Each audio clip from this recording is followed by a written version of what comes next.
Mind over this, right? I'm mindful of.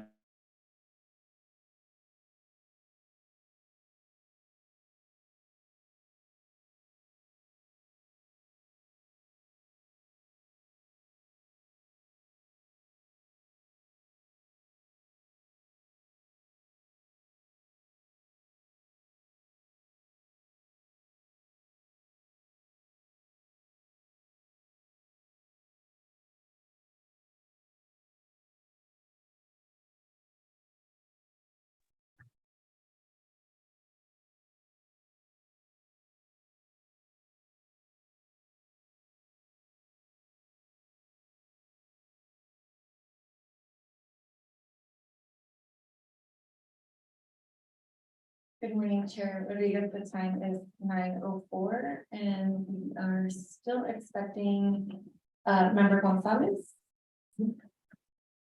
Thank you so very much. Madam Clerk. Let's actually provide a couple of more minutes, and I really need to, and if not, then we get started. Good morning to everybody. Good morning.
Perfect. Good morning, everybody. I would like to call the June 22nd, 2023 APCD hearing board meeting to order. It is 9:06 in the morning. Madam Clerk, can you please call the roll and swear any witnesses? Thank you, Chair Rodriguez. Before I call the roll, I would like to note for the record that members Powers and member Spencer will not have notified us that they will not be present for today's meeting. All meeting board members are participating in person with the inclusion of alternate member Engelman, who is sitting in on behalf of member Powers. Member Gonzalez. Member Engelman. Here. Vice Chair Schlick. Present. Chair Rodriguez. Present. Thank you. I would like to note for the record that member Gonzalez has not yet entered the meeting this morning. I would also like to note for the record that Emily Helms, counsel for the hearing board, will not be present for today's meeting. However, counsel Sherry Hoffman will be sitting in on her behalf. I would like to ask that the following individuals please identify themselves for the record. Hearing board counsel Sherry Hoffman, GW. Thank you. Air Pollution Control District. William Jacks, Chief of Operations. Mayor Money, Civil Actions Investigator. Dan Plotner, Program Coordinator. Thank you. I will now swear in those that wish to provide testimony on behalf of any item on today's agenda. This includes petitioners, respondents, and APCD staff. Please raise your right hand for the swearing in. Do you solemnly swear or affirm that the testimony you give in the matter before this hearing board is the truth, the whole truth, and nothing but the truth? I do. Thank you. Madam Chair? Thank you very much, Madam Clerk. Let's see, we will now move to the items of the agenda as they appear. And right now we're gonna go to the non-agenda public communication. This is an opportunity for members of the public to speak to the hearing board on subject matters within the hearing board's jurisdiction, but not an item on today's agenda. Before we proceed, Madam Clerk, have we received any requests from members of the public that wish to address the board today on non-agenda public communication? Thank you, Chair Rodriguez. We have received no requests from members of the public to address the hearing board under non-agenda public communication. However, those members of the public that are joining us via teleconference, please dial into the conference line now using the instructions provided on the street screen. One moment, please.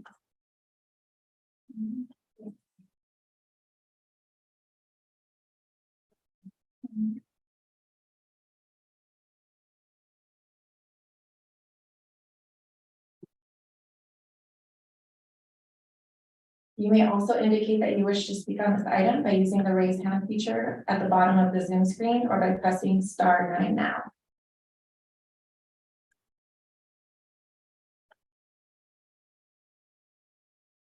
Madam Chair, seeing no hands raised, there are no members of the public wishing to provide non-agenda public comment on the teleconference line this morning. Thank you so very much, Madam Clerk. Right now, we're going to proceed to item B on the agenda, which actually has to do with approval of statement of proceedings / minutes for May 25th, 2023, or 23 in this case. Before we proceed, Madam Clerk, have we received any requests from members of the public that wish to address the board today on administrative item B? Thank you, Madam Chair. That we have received no members of the public. We have received no members of the public wishing to provide public comment for administrative item B on the teleconference line this morning. However, if there are any members of the public that are wishing to provide public comment at this time, please dial into the teleconference line using the information that's provided on the screen. You may also indicate that you wish to speak on this item by using the raise hand feature on Zoom or by pressing *9 now. Madam Chair, seeing no hands raised, there are no members of the public wishing to provide public comment on administrative item B this morning.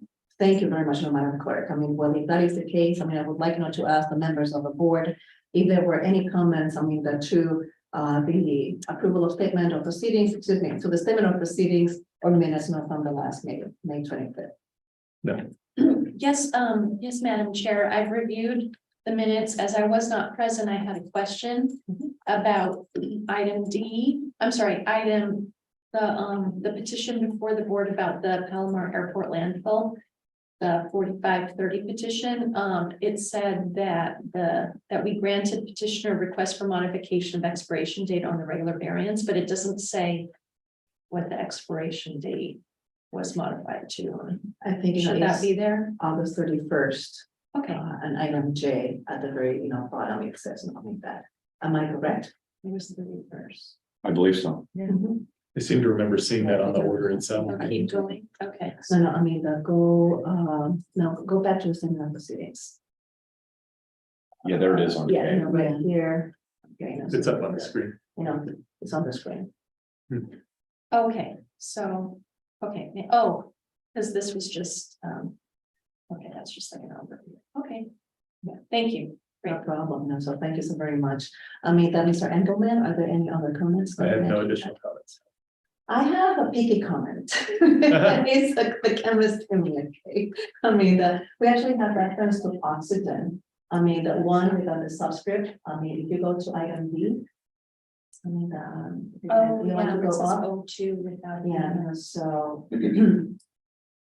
Go, further up, that's it, yeah, section B. There you go, stuff right there. Right there, when it says exclusively, and when it says find the source of oxygen. So that is O2, the chemist in me would like to see a subscript, but at this point in time, I just want for the O2s not to be consistent, because not done under the conditions, you would actually say, O2 with the subscript. I would prefer the subscript, just, again, just being picky. I would as well. Thank you. I've had enough exposure to chemistry to know that would be You know, more so- clear. So I mean, so that will be my comment. How about, I mean, the members from the APCD, are there any comments? Yes, one comment, thanks, Mia, on page 16, letter J. Could we change 24 hours to 1 working day? Yeah, that makes a difference.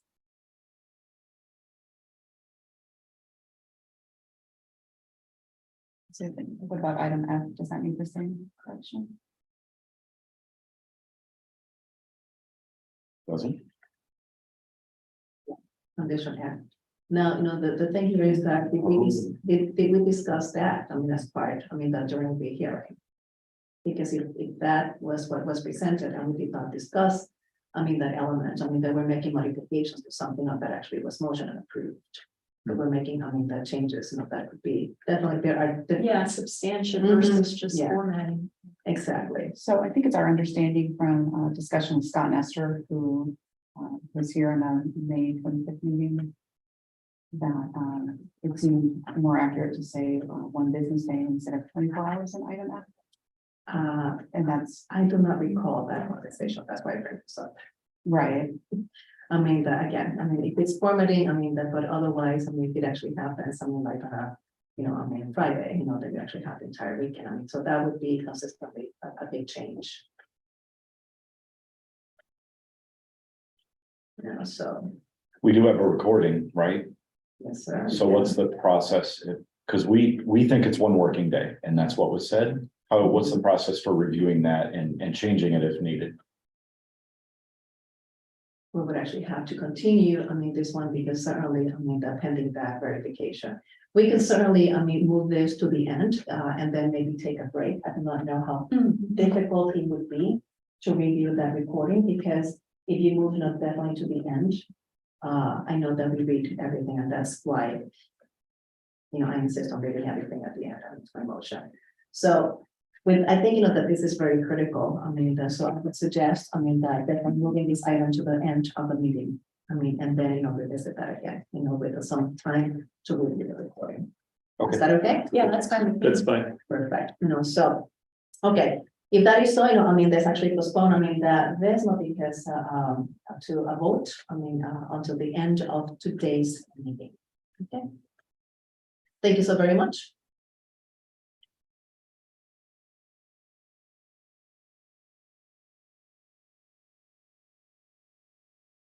If that is the case, that's, we can make a couple of changes, annotate here. Would you, let's do motion to table. I would motion to table the adoption of the May 25th minutes until the end of today's meeting. Thank you, Patricia Schlick. Yeah. Second, Okay, that's what Madam Chair, we have a motion, we have a second, could we please call the roll? Thank you, Madam Chair. Member Engelmann, aye. Vice Chair Schlick. Aye. Chair Rodriguez. Aye. Madam Chair, that motion passes to table administrative item B until the end of the meeting with all members present voting aye. Thank you so very much, Madam Clerk. Let's now moving on to item C on our agenda, which has to do with the discussion of the revised hearing board rules of procedures. I know that there are several of the members that are critical that are not present today. And including, Eddie, Ms. Helms, who is as well out. Oh, yes. I am suggesting, I would like to propose rather, not suggesting, but propose, that we have a special meeting to address none of these items so that there is progress. And then I would also like, to suggest, for the, Madam Clerk, to look, for a day that doesn't necessarily have to be on a Thursday morning. For example, that is a little bit more convenient. I do not know if Friday, afternoon, so that we can close, the week, would be more convenient, this is up to us, this is a special meeting. I think that would be something that would be beneficial to all of us. Demonstrate progress, we have to demonstrate progress. And close this item so that, we brought it as some effective rules. Agreed. I would make such a motion for the item C to be Continue. to be continued to a special meeting date to be determined. With all the notice that we have to require, and Miss Mia Brechner to set that meeting and provide the notice. I mean, that's, I will definitely second, I mean, the instructions definitely from work, I mean, that to working with the member of the board and the county council, I mean, for both the APCD and I mean, the hearing board, to look at for a reasonable timing of that, to get that an impact on these items, so. You have, I mean, so, I mean, with a motion and a second, I mean, Madam Clerk, could you please call the roll? Thank you, Chair Rodriguez. Member Engelmann, Aye. Vice Chair Schmidt. Aye. Chair Rodriguez. Aye. Madam Chair, that motion passes to continue, administrative item C, discussion of revised hearing board rules of procedure to a special meeting to be determined. With all members present voting aye. Perfect. Thank you so very much, I mean, Madam Clerk. Let me then, I mean,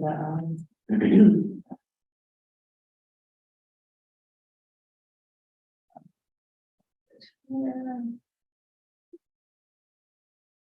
I have to do a little bit of administrative, I mean, the revisions here to my, I mean, annotations, so thank you so very much, for the wait. With that, I mean, that we have, closed now the administrative items, I mean, of the portion of today's agenda.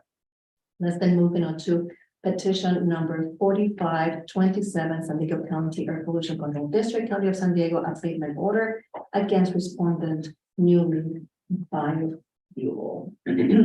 So before we proceed, I mean, with this discussion, I mean, Madam Clerk, have we received any requests from members of the public that wish to address the board on petition 4527 today?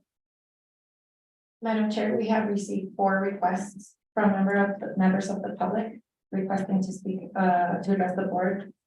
However, if there are any additional members of the public wishing to address the board today, please dial in to the conference line now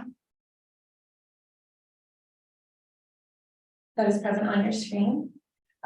You may also indicate that you wish to speak by pressing the raise hand feature on your Zoom, or excuse me, Madam Chair, or pressing *9 at this time.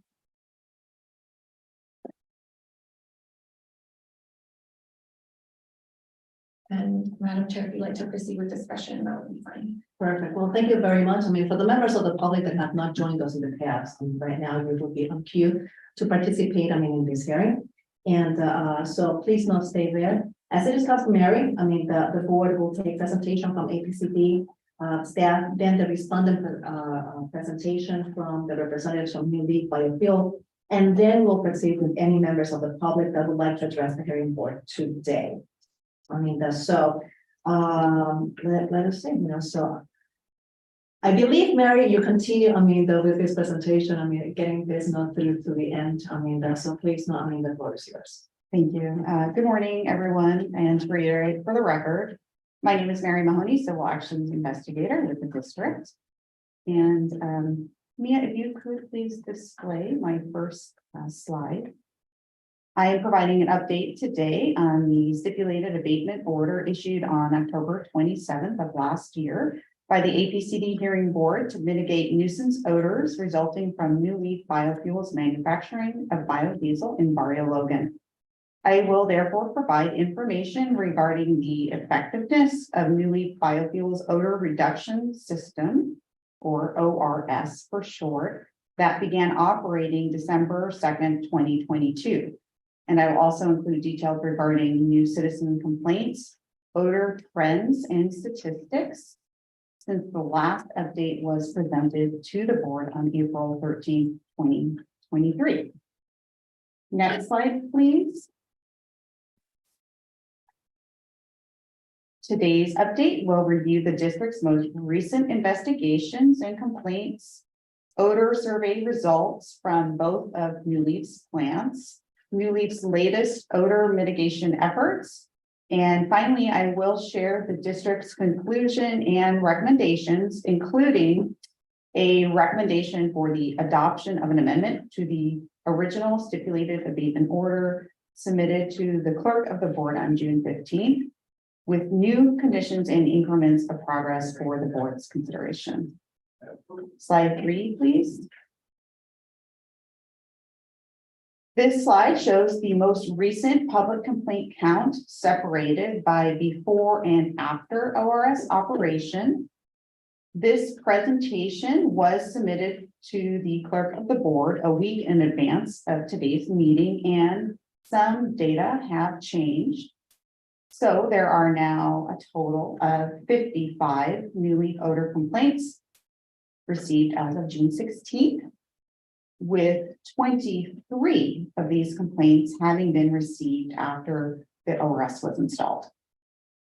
Notably, 20 of these 23 post-ORS complaints have been received more recently, starting in the second week of March of this year, when a complaint was received and then followed by 2 more complaints before the month of March had ended. Then followed by another 2 complaints in April, and then 10 citizen complaints in May. And so far, as of the 18th of this month, 5 complaints in June. When considering the timing of the last 20 citizen complaints being more recent, it appears that the residents are again identifying odors and with some consistency. District inspectors have been able to document and verify many of these odors. The number of unique complainants has remained unchanged. There are still 12 unique complainants and 1 anonymous complainant. Slide 4. Yes, please. So I mean, that's why I have, the December 1st, that's not definitely a milestone. April 13th, that's the, most recent update on the end June 23rd, which is where we, 22nd, where we actually stand today. Did I hear correctly that between March to June, we have 20 new complaints Yes, out of the 55 knowledge total, because that is a revision. Thank yes. you. Or 23, I'm kind of thought you meant 23 because 20 up there, but then you said. So on the 55. updated slide, on the right-hand side, it would say 55 instead of 52, and it would say 23 instead of 20. Okay, so And so 23 post ORS, but of those 23, 20 are since that more recent exactly, March date. exactly. To So clarify. that was my Oh, question. okay. Yeah, it's not the Yes. total, I want to break this, like in the second. In this segmental with regards to what happened, and maybe we can actually see a bit different, some differences between those two. Thank you. Sure. Okay. Great question. Okay, slide 4, please. So as a recap, on the left side of this slide, you will see that the district conducted 80 odor surveys prior to the operation of the ORS, with 75 of these 80 odor surveys finding nuisance odors. Moving on to the right side of the slide, since the ORS was installed on December 2nd of last year, the district has now conducted 72 additional odor surveys, with 27 new odor surveys having been conducted since the last board update, which was on April 13th. Also, please note the lower right-hand portion of this slide now identifies 15 nuisance odors as being found. Previously, this number had been 0. As a result, the district issued a new notice of violation to New Leaf Biofuel on June 13th for the continued creation of nuisance odors. This notice of violation was issued because district staff observed and verified 15 occurrences of nuisance odors starting since March 21st and up until June 13th of this year. This is New Leaf Biofuel's 5th notice of violation issued for nuisance odors, and the first notice of violation to have been issued to New Leaf since the ORS had begun operating. Slide 5, please. I'm going to move on to presenting some odor survey results for the board and public to better visualize the historic and current areas near New Leaf that the district has been consistently finding the strongest odors. I have made this map This map shows new leaves south and north plants labeled and marked with blue drop pins. A third blue drop pin nearest to the top of this slide has been added to show the location of New Leaf's water and waste processing area. Note the water and waste processing area is located at New Leaf's north plant. The area that I have outlined in green is a visual representation of the area where district inspectors have been finding consistent odors that are likely from north plant operations, including operations such as when odorous materials like grease trap waste or sludge-like materials from the waste processing area are delivered or offloaded via truck transfer at the north plant. This green outline area is on Newton Avenue near residents and has a higher nuisance potential and has been more closely monitored by the district since early March, when the district first noticed odors being concentrated here. The area that is outlined in red is the same area that I have been reporting to the board on in all previous New Leaf updates. This area is also along Newton Avenue, represents an area of consistent, frequent, and strong odors believed to be sourced from New Leaf South plants operations. The red area is close to residents as well. It is worth highlighting that the district conducts its odor surveys at several other areas and around and in between New Leaf plants and nearby community. But these outlined areas are unique in that they have concentrated and more frequent odors and are close to residents. The next few slides are related to these specific green and red outlined areas. Can I ask a question before you move on? Yes. I don't know this area very well, and I'm trying to understand how far, like, are there residents literally across the street from this facility? Yes, on Newton Avenue and on Sicard Street, there are residential homes. It's sort of a mixed neighborhood. There are some businesses and homes. Sort of an equal distribution. And are those boxes, like, I'm sort of imagining the prevailing wind is going from west to east and that we're looking at a north-south orientation here. Correct. So those boxes are literally like, that's the path of the wind. You're going across the street from the plant and the wind is blowing it into the neighbors. Right. The arrows there aren't representing the wind, just to be clear. Yeah, no, I understand that. It looks like a would be wind the other in the direction, opposite right? direction, right? Not shown on the slide, but what would be on more towards the left is an industrial area and then the ocean. Okay, So the area that we're concerned with is the area that's closer to residents. okay, thank you. Slide 6, please. So let's see, this slide has odor results from the red outlined area that I identified on the previous map. The red outlined area is near New Leaf South Plant along Newton Avenue. This slide compares the odor classifications in the red area by New Leaf South Plant before the ORS began operating and after the ORS began operating up until June 13th.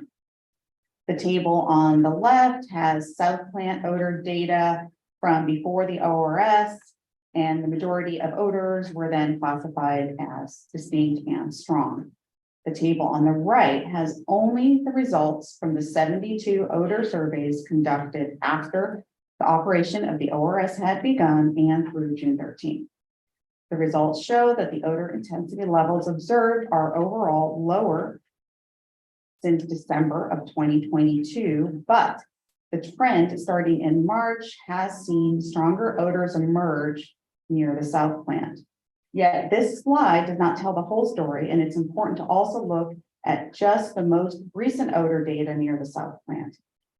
Note that the two highest odor classifications found after the ORS show 16 distincts and 1 strong being found since December 2022. Mia, slide 7, please. Before you move on to slide 7, I mean, at what point in time would the district consider issuing a notice of violation? I mean, when you actually take, your subjective, nonetheless classification, I mean, by trained, the inspectors, would that be at the faint level or a distinct, strong or very strong? we use the nuisance standard. I think that was described at a previous hearing board aspect. Yeah, it was more along the lines of a reasonable person, what would be annoying or a detriment to a reasonable person. Which usually is nuisance law. distinct, I mean, or strong, or I mean, faint, what would that be? Sure, so distinct and strong, I think, are very easily determined as a, nuisance level odor, but also sustained odors at all categories play an impact on the number. So like the frequency and persistence. And Yes, proximity it's a to maybe combination. to residents as well Yes, could be absolutely. an important consideration. And in this case, it's mentioned before, they're very close. Thank you.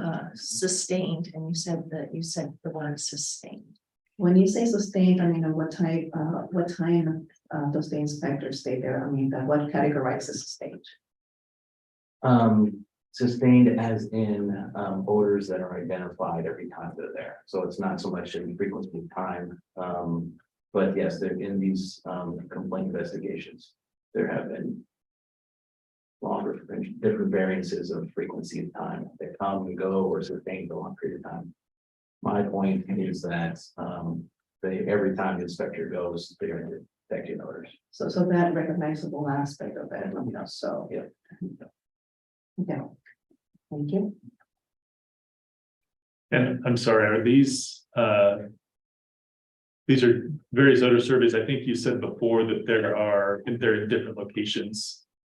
Right, so we have a lot of data because we're doing course. a large sampling of the neighborhood. And so to keep the information a little bit more concentrated and digestible, the slide is focused on just the red outlined area that I showed in the map, because Okay. that's one of the Oh, more right. important areas.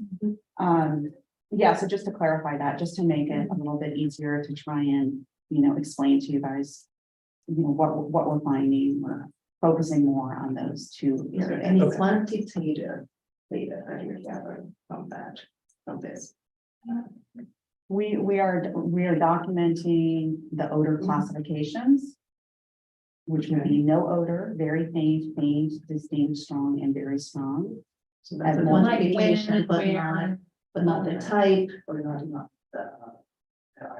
Anything beyond just the recognition, I mean, of that sustained odor, There, so. the inspectors will include details in their inspection reports, but they're not, quantitative. They're like you mentioned, just what they might observe. Otherwise, those types of details, but quantitative, it's mostly these odor classification levels linked to the various locations. So the quantification is definitely following that guideline, but definitely not to give you metrics as to the identity, I mean, of any specific, type of toxicant. So I mean, so the answer to my question, originally would be no. I mean, that way would follow the inspector in this case. Would follow, I mean, the rules, I mean, particularly for nuisance and how to measure it on that classification. Okay, thanks. And just to bring member Engelmann up to speed, this red outline area being near the south plant, the significance of that is that that's where the odor reduction system, the ORS, was installed by the respondent, right? Right. Yeah, okay, Yes. yeah, okay. Okay, I think we're ready for slide 7, please. So this slide has odor survey data for the red outlined area near the south plant beginning on March 21st. So this slide is showing only recent odor results. Note that the slide shows 15 distinct and 1 strong odor classification, meaning that nearly all of the stronger odors classified as distinct or strong since last December have actually only been found regularly since mid-March of this year. Also, the odors near the south plant are still present with enough frequency and strength to prompt New Leaf to be issued the most recent notice of violation. Another important point is that New Leaf informed the district that biodiesel production has been historically low from January to April 2023, and then picked back up. This information about production activity aligns with the odor surveys the district has conducted. The more recent odor surveys show that the odors have increased in frequency and intensity. Slide 8, please. I am now going to share odor survey results that have been observed near the green outlined area shown on the previous slide with the map. That is the area nearest to the north plant and New Leaf's water and waste processing area. This area has had odors being identified consistently since March of this year. This slide directly shows some of the odor observations and dates on which district staff have found distinct or strong odors. Sometimes the odors are only found near the north plant, specifically in the green outline area. And sometimes odors are found in this area along with the red outlined area. Often the odors found near the green outlined area near the north plant were stronger than odors found near the south plant. The district has been closely monitoring this area and has been working with New Leaf to address potential north plant odors. Slide 9, please. This slide has odor survey data for the green outlined area near the north plant since mid-March 2023 and through June 13th. The percentage of distinct classified odors in this area is quite high at 26%. Because of these findings, New Leaf began to focus odor mitigation efforts at their north plant operations as well, starting in April of this year. Slide 10, please. This slide is a brief update on what New Leaf has reported to the district for recent odor mitigation actions, either in progress or have been completed since the last board update on April 13th. The most significant odor reduction effort has been the purchasing of a portable carbon filter pictured on the right of this slide. This is a small portable odor reduction system that can be used during the transferring of odorous materials to and from New Leaf's plants from trucks, including at the north plant. The system can be used when New Leaf picks up grease trap waste from local restaurants and delivers it to the waste and water processing area at their north plant. The system can also be used for offloading the sludge-like materials that are the end products of the water and waste processing operations at the north plant. Since the unit is portable, it could also be used at the south plant if needed. New Leaf reports that they are currently in the process of training drivers and their own staff on the proper use of the system, as well as writing SOPs for formalized procedures. New Leaf originally estimated the system to be in use by June 15th, but reassessed the start date based on training needs to be on or before June 30th. And just this morning, New Leaf has since indicated, due to the release of a fire suppression material that has damaged their electrical panel at the north plant, which requires immediate repairs, that the portable carbon filtration system would more likely to be operational by July 7th. New Leaf has reported to the district that they have also been working on sealing up areas around the large metal roll-up doors at their south plant that face Sicard Street. This effort began in May. New Leaf also purchased 2 trailers for the purpose of using them for enclosed storage of used cooking oil collection bins that otherwise were piling up outside at their north plant. The trailers are to be swapped out when one becomes full. New Leaf's vendor collects a full trailer and leaves an empty trailer so that these used bins won't be left outside and open to the atmosphere where they may possibly cause odors. Slide 11, please. Finally, I'm going to conclude this update by sharing the district's conclusions and recommendations. As mentioned, the district issued New Leaf a new notice of violation for creating nuisance odors between the dates of March 21st and June 13th. The violation was issued because, as discussed, the odors have become more frequent and have had stronger odor classifications, such as distinct, and even strong odor levels being identified recently at both plants. These recent occurrences were deemed to be nuisance odors by district staff. According to New Leaf, production levels for New Leaf's biodiesel increased in May and were historically low January through April of 2023. New Leaf has reported this as a possible reason to explain the more recent increase in odors being found by district staff and being reported by residents through citizen complaints. Importantly, the district and New Leaf have mutually agreed to additional revised conditions and increments of progress to add to the stipulated abatement order that affect odor reduction concerns at both of their plants. A signed amendment was provided to the clerk of the board on June 15th and is available for board adoption. The additional conditions that New Leaf and the district request in this amendment are as follows. First, that New Leaf shall use the new portable carbon filter system to treat the air produced or discharged from trucks during transfers of materials to and from their plants.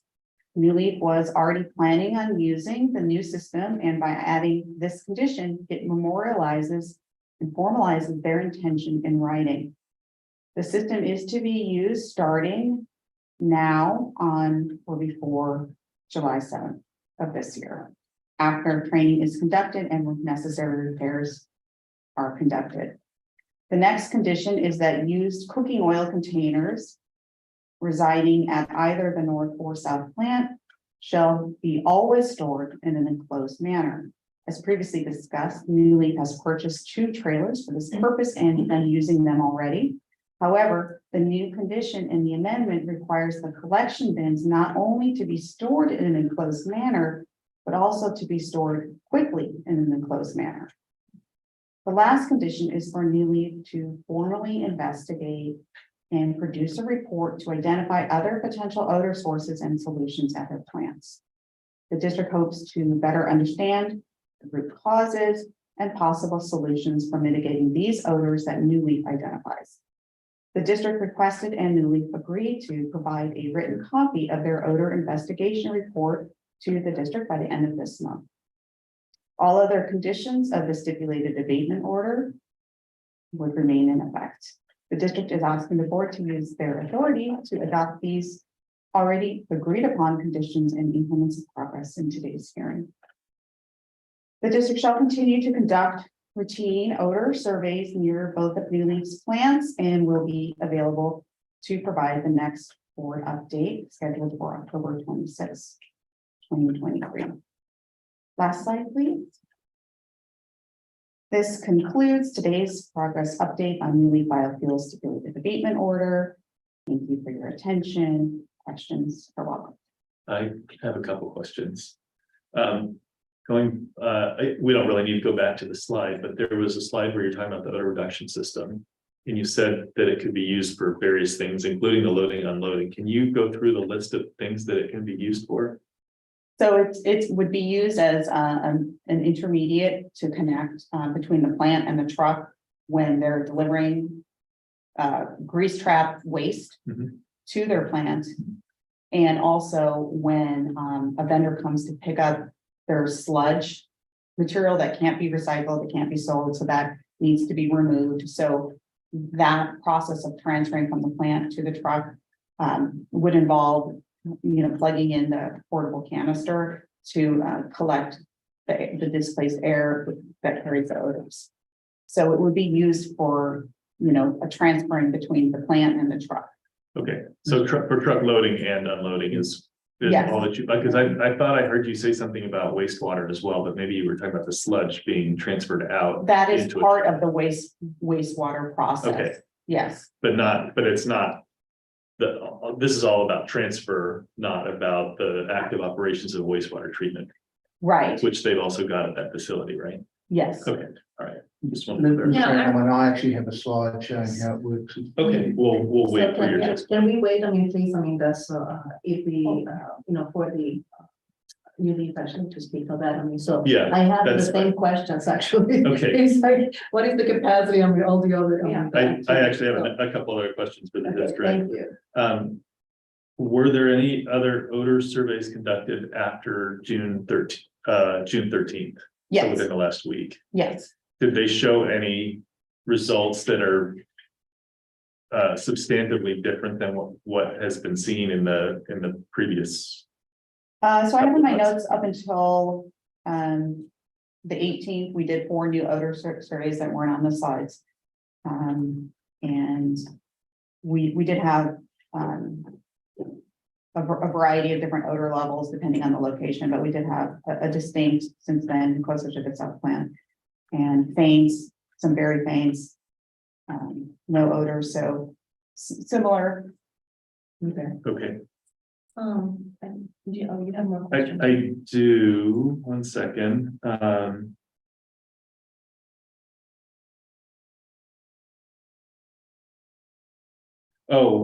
Yes, I'm sorry, got a couple questions. One, I'm assuming, based on the fact that we haven't heard any testimony, that there's been no other emission testing done, that it's just the odor surveys that have been done, no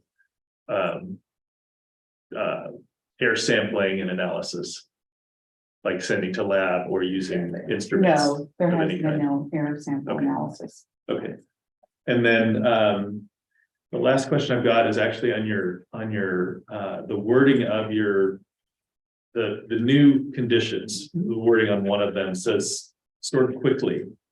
And having worked on permit conditions before, that seems vague. Yeah. So I don't know if it's appropriate for us to talk about that now, or if that's something we should. No, I mean, to be honest, I had the very same question, Okay. because I had, all the conditions in front of me, just like you were, and I Right. go, okay, does not read exactly the same. Right, Yeah. okay. Please go ahead. So, yeah, I'm wondering if there's a more quantitative way for that to be put, so that you don't have to leave it to the discretion of the inspector Mhm. on that day to say, oh, it was quick or it wasn't, and create an argument. It seems like there should be something a little more either. Specific. I mean, I've got ideas, but perhaps I should just keep them to myself until I hear what the district might have to say about I this. speak to that. So I think it was the district's position to have that in writing within the shift. Within I think the shift of was it 12 hours, that would be, those bins would be put in the trailers. And I'll let New Leaf speak for them, but this was the language I think that we both came to and agreed upon. Okay, so within the same shift as when these are received from the outside and they're just stored on site, they're not actually being actively used, is that right? Correct. Okay, and I thought maybe, oh, that's fine, okay, yeah.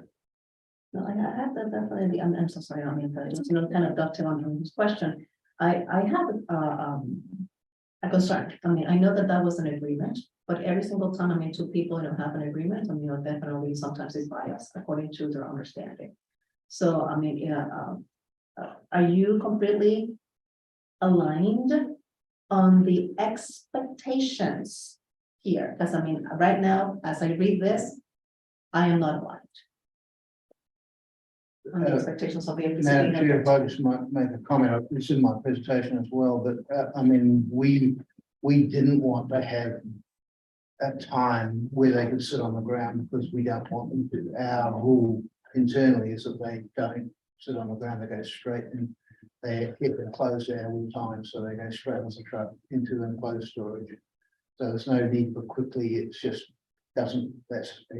we've now positioned our truck so that the collecting vehicle can bring them and put them straight in.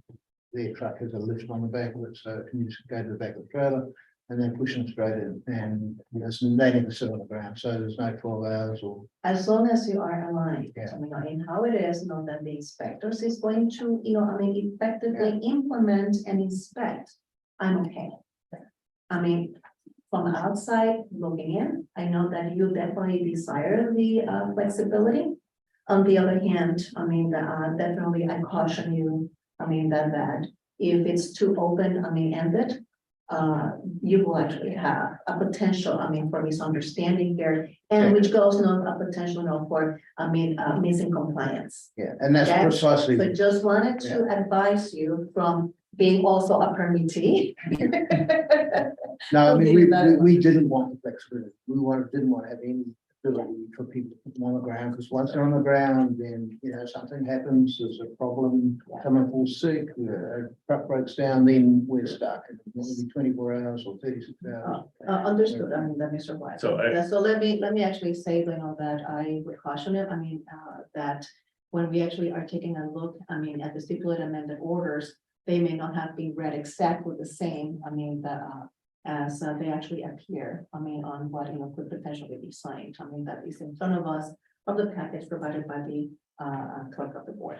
Just wanted to make sure, that everybody is understanding on that one, and so that there may be some, the issues and what concerns, go ahead and make that. Vice Chair. I'm just gonna hold off until we hear everything. It's- I have, a couple of things here. That definitely was doing, back of the napkin type of calculations. Definitely, I see, there's definitely a pattern there, there has been an 80% reduction, on the complaints, that I have, based on the data. That have been presented, from December, from pre-RS and post-RS, okay, and that would be on the records for the nuisance orders. However, the number of surveys, have remained at 90%, so meaning, that there's definitely a frequency, by the inspectors, around newly. My question to the, APCD, is the following. Is the frequency of visits, to new leads, something that has been stipulated by APCD?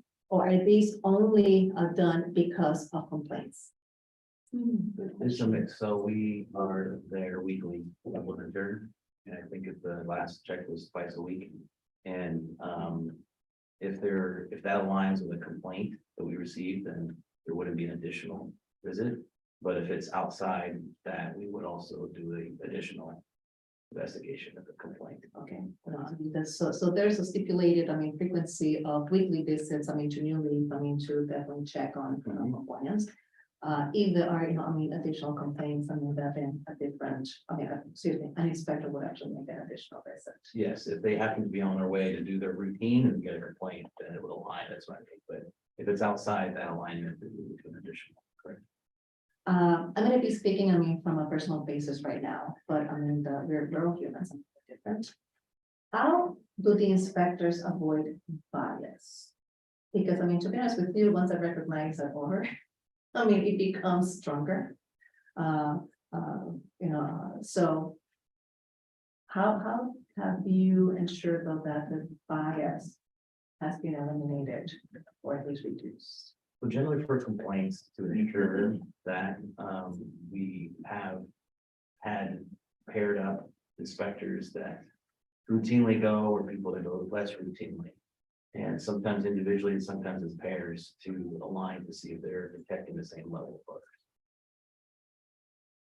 And supervisors at times as well will ask for or go with their inspectors to do that. So on your routine monitoring, you may send one person, but when the visit is triggered by a complaint, you tend to actually have two people. But unnecessarily, just sporadically, we would insert an additional person possibly to ensure that consistency. Because it has to also deal with inspector availability and who's nearby and also familiar with the others. So for those reasons, usually it's one inspector. But like I said, for how we look at complaints, especially odor surveys, we can include an additional inspector that's experienced or supervisor paired with that inspector. Sorry to harp on this one, because long time ago I did some older research. So, what is your percent, of sporadic, when you've heard people came up, 15%, but the sporadic aspect of it, randomization of it would be on, whatever specific days, depending, as you said, on the availability of a second person.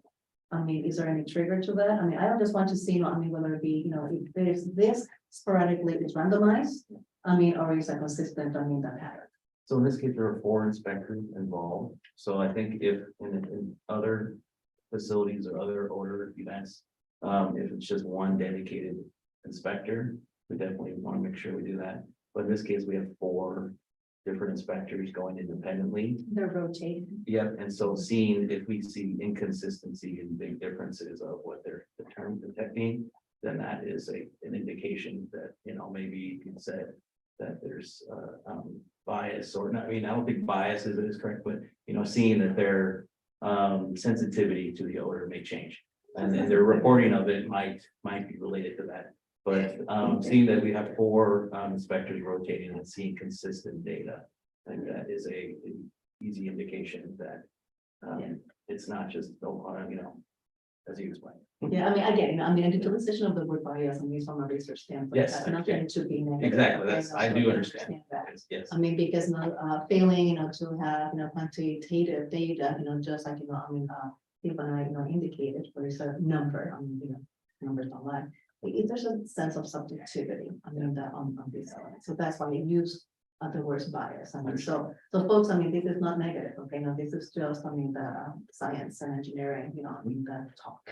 So you're kind of meaning, bias, like, maybe like over familiarity with it, and maybe like, kind of like if you live in if you live on a flight path over time, you kind of tune out the noise. Either tune out or you actually Yeah. becoming oversensitive to that, Oh, so okay. where, So I rather than can't- to have a Gaussian curve, where the Yeah. majority of the population will be here, then you actually are focusing then on the extremes. Okay, so they So- rotate the inspectors, and then they also send 2 people at times. I'm still not clear how often 2 people are sent, but So there's 4 there's that 4. rotate for odor surveys. And then 1 main inspector to do the actual physical inspection plan. But including that inspector does the inspection of the plan, total of 4 that rotate to do those odor surveys. Okay. There's a lot of work, so get this spread the wealth. Yeah. And if there's an after hours complaint or on the weekends, it might be a completely new person. or something. Whoever is So involved. there's So there's a Yeah. variety there's a routine of 4, but you're right, there are Yeah. more. for that non-routine. Rotating. that's Yeah. rotating. No, thank you so very much. Are there any other questions or comments on the district? I don't have any additional comments right now. Thank Or you, questions? Vice Chair. No. Thank you so very much. Madam White, at this point in time. So, Mr. White, that you have definitely completed your request to speaking on the a sheet here and also be sworn in. It is your turn definitely to provide us with your control, the update. Before I get to that, also, the stipulated order, that is included here indicates June 30th. So I believe, that also needs to be revised. Just wanted to get that aspect out of the way. Okay, so Mr. White, welcome once again. And before we actually get started, I know that this has, getting the year, mark on your modifications on the side. And please, know, this does not go unnoticed. The investment, and that you have actually made, as a corporation, as well as, the process improvements, that you have done. And this is what we actually need to focus as well. Is the process improvements here and the collaboration, with the community. So that does not go unnoticed, so now that I actually said that, that please go ahead with your presentation. So if you could go to the second slide, please, Mia.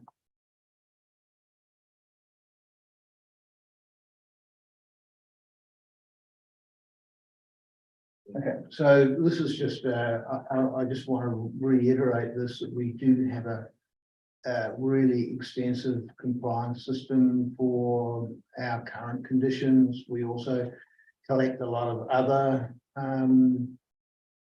data in the brown there. We now have all of our operational start and stop times. So I'll explain a little bit more in a minute, some of how that meshes with what the district observes. Next slide, please. And we also make these data available, so when inspectors come, they can come and look at these records and find out whether during the complaint period there was any activity related to potentially odorous materials that could have been a cause if they did actually find any distinct odors. Next slide, please. So this is, I mean, this notice of violation, it was a surprise to us. The inspectors probably at least 50% of the time or more stop in when they come and talk to our operations staff and look at the records that I just showed you. Where both for complaints and for surveys, and they have mentioned distinct odors, but no one has mentioned that these were getting to a nuisance level or that an NOV was pending until this came. Now, I don't, you know, the APCD aren't obliged to advise us of that, but we were rather surprised. And the other reason we were surprised is that up until the end of April, and we were at record low levels of operations. And, you know, to have these complaints start to increase from May, April was our lowest ever. Since I've was nearly for 2 and some years.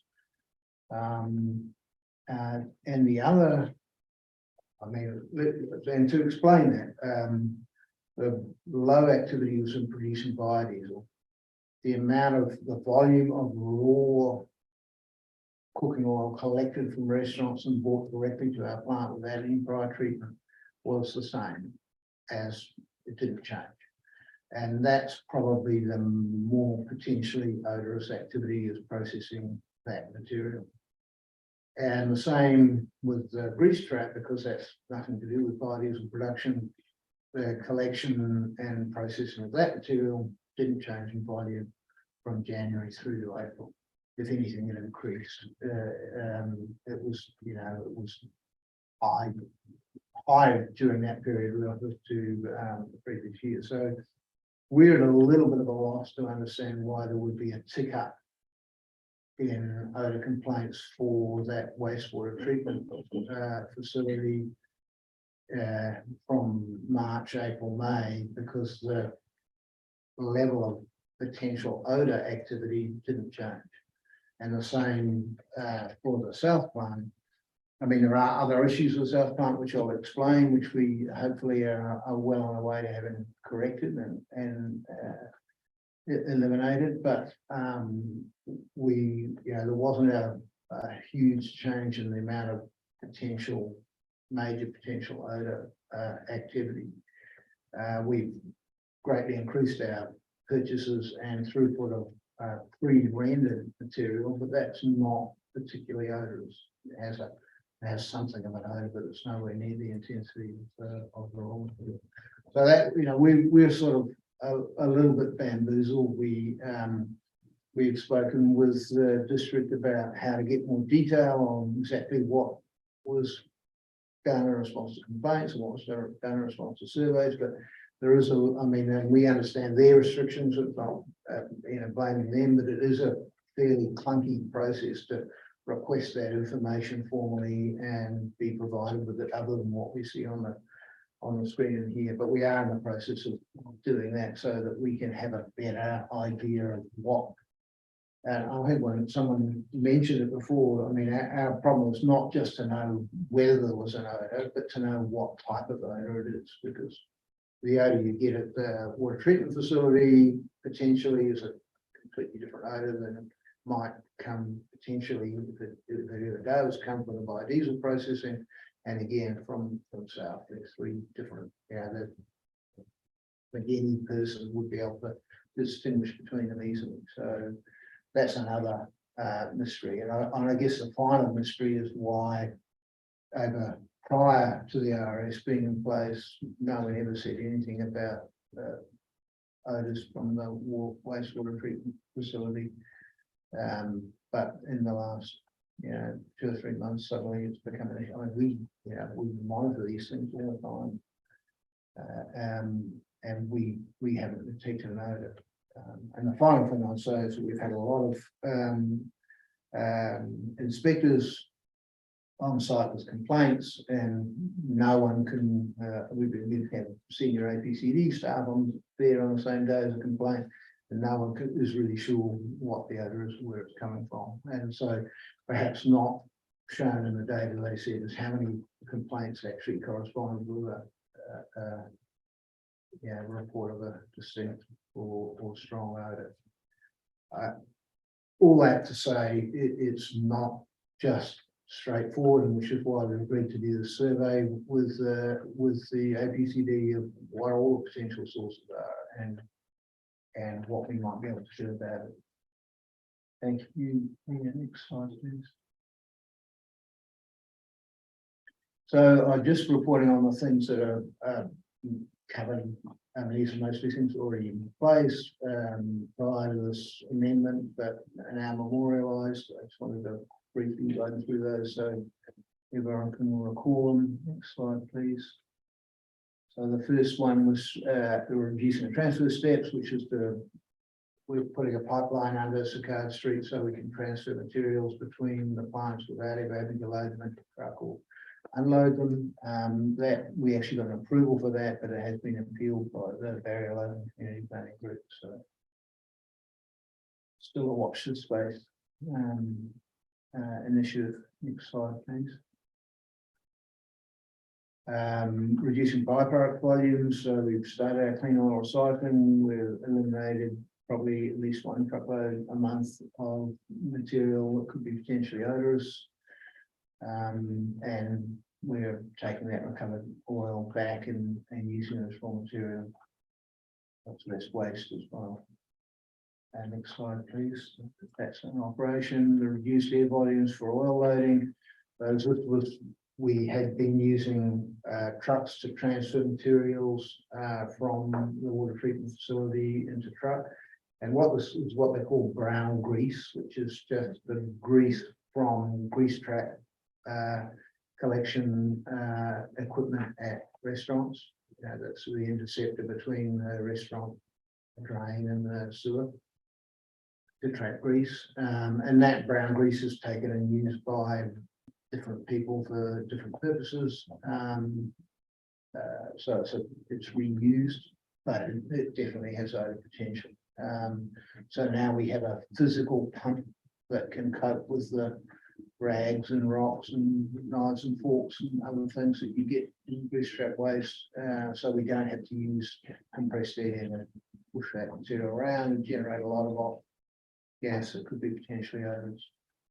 That is in place and has been operating for a couple of months. Next slide, please. That's just explains how that works. So if you go, sorry, so that's that on the left. There's a picture. It's basically just a mine specified trash pump that can cope with gravel and things like that. Next slide, please. So the oil container storage. So we purchased 2 trailers. What happens is that when after a period, those oil containers there are what sit at restaurants, and they have, either pump or carry into their used cooking oil into those containers. But obviously after a time they get dirty, they get worn out, they need repainting and repair. So we bring them back and accumulate them, and then they go to a contractor. We don't do any of that cleaning on site.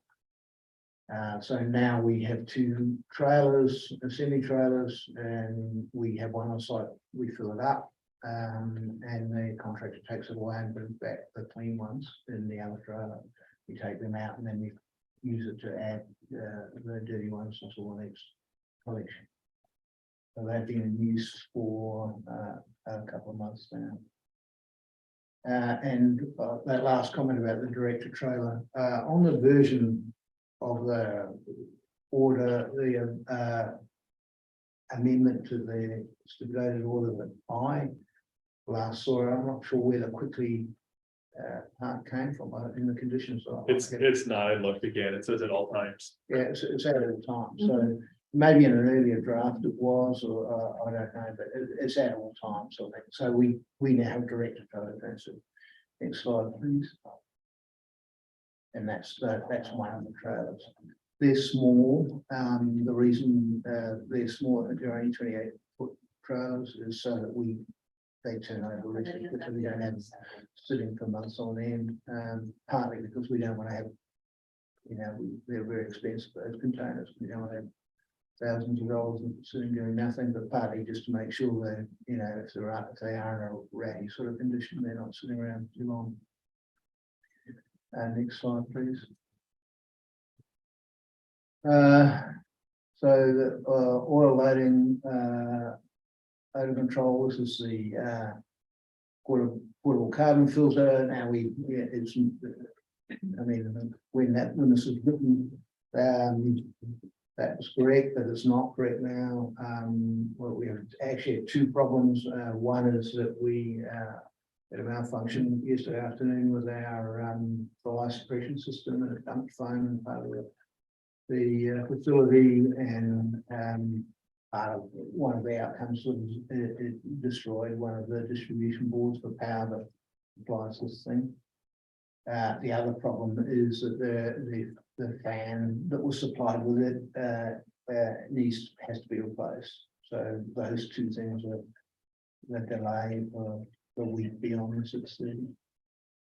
But basically, if you go to the next slide, please. The idea is that we have we're using a mechanical pump to load, and when we load, obviously the tank has to be vented, so the vent gas will be drawn through the carbon filter. So there won't be any vented air from the tanker going out into the atmosphere. Prior to this, the amount of vented gas was a lot higher because we were also using a pump to push the material from one tank to another, while using air. So that device, we can pick it up with forklifts and take it around. We can use it anywhere, and I think we also have loading activities on the other side, and we're going to test it with those. And if it works, we may actually get another one for the other side if we think that's going to be of value and further reducing our What's the CFM stand for? cubic feet per minute. Okay. Next slide, please. So those are the things that are done, except for the pipeline, which we don't know when it's going to be complete, but it probably won't be this year. Next slide, please. So what we've done already is part of our preliminary sort of assessment of where further odors could potentially be coming from, is to engage in a whole range of further improvements. One of the big problems we found, and I think we reported on this last time, is that getting a proper seal around the roller doors at the south plant, they're reasonably big doors, was very difficult. One of the really sort of difficult problems is that obviously when you unroll a roller door, the diameter of the roll at the top decreases, and so you've got to have some way of sealing that. And so what we've done is basically created something there that we actually have to remove when we want to open it, and we can roll it up and move it back and put it in place, and it has a full seal along the top on one door. The other door we've just more or less permanently sealed, and we don't think we'll ever need to open it. So we have one door that we're going to remain accessible for us, and I'll show you some pictures. But we're also doing work inside south to capture sources of more intense odor directly, and internally dump them to the inlet of the ORS, so they're not creating a volume of odorous, in atmosphere inside south. We're also have done some additional sealing work, and for water treatment, we're going to try closing up that building more, And we're also looking at the North biodiesel plant to capture and control all of the vented vessels and the vent headers that have previously gone up the roof or out through the roof. Next slide, please. So it's very difficult to see, but if you, the one on the left is without the seal, on the right, you can see we've got a metal plate there that can slide back and forth, and it has a rubber seal on it, and that's pushed hard against the door to create a proper seal. We've done a similar thing at the top, you know, we're hoping that that's going to mean that very little air goes in or out through those doors now.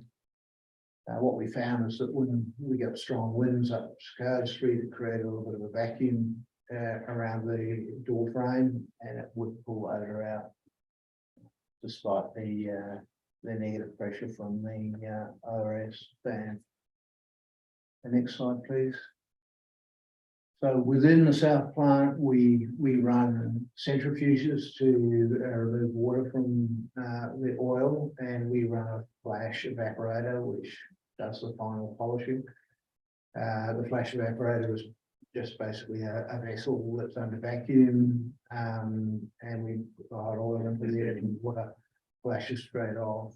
Now the exhaust for that vacuum pump, which is on the right, at the moment goes into an enclosed space, which also receives the vent for the centrifuges. They're reasonably large. So centrifuges are at 4 feet high and they spin very fast, so they act a little bit like a fan. So there's always a pressure, and that pipe on the pointed to where it says centrifuge coffin vent, it gets both of those exhausts.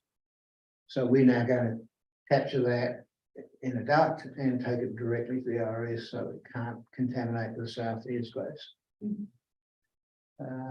Next slide, please. Having now sealed off the doors, one of the problems we're finding in south is that on a hot day it is very, very hot in there. And we feel like it, you know, we want to promote airflow across the, you know, we promote airflow through, so the odors are actually carried into the RS. And so we've put fans along the dividing wall, and we can turn them all on or off, or any number of them on or off, to try and promote airflow from the warehouse area through the plant into the RS. And hopefully that'll make it cooler, but it should also mean that the odor intensity inside south is lower at all times. Next slide, please. And the final thing we're doing is that the headspace of the most odorous odor potential vessels, which is the ones dealing with the raw cooking oil, we're going to vent those. I mean, they have to be vented because they go up and down, and also the screening processing is not, you know, it's covered, but it's not totally sealed. We're going to attach ducts to those and direct the outlet of those also to discharge directly at the inlet to the RS.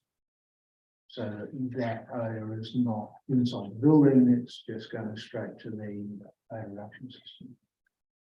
The theory behind all this is that if we can minimize the odor intensity in the building and have it as sealed as possible, then the chance of any odor getting out is much less. And if any odor does get out, it's going to be of much lower intensity.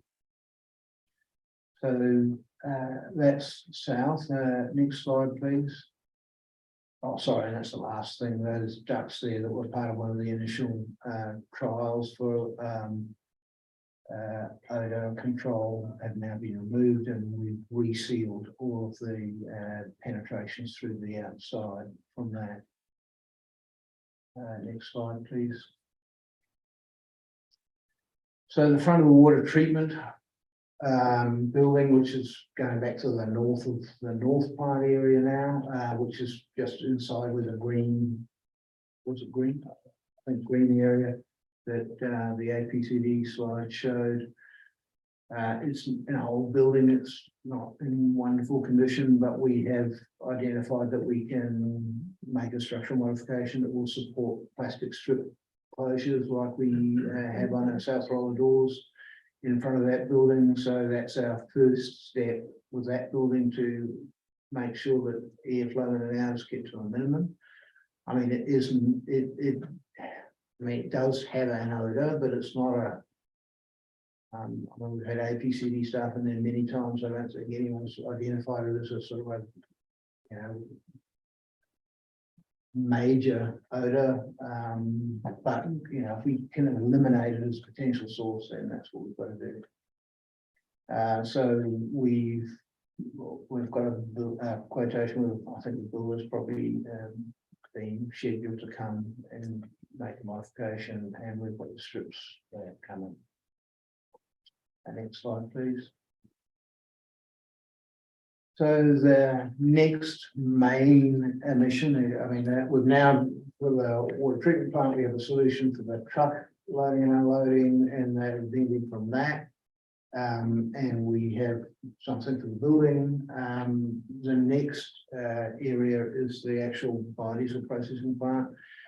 I mean, there are process steps in there that have odors, and I mean, a totally different type of an odor from everything else. Biodiesel does have an odor, but it's sort of a nondescript neutral sort of an odor. We don't know whether that's one of the sources of complaint, and that's a bit of a frustration. But in the permitting of that, of the current version of the plant, we have a discharge that goes for the vent headers to the roof.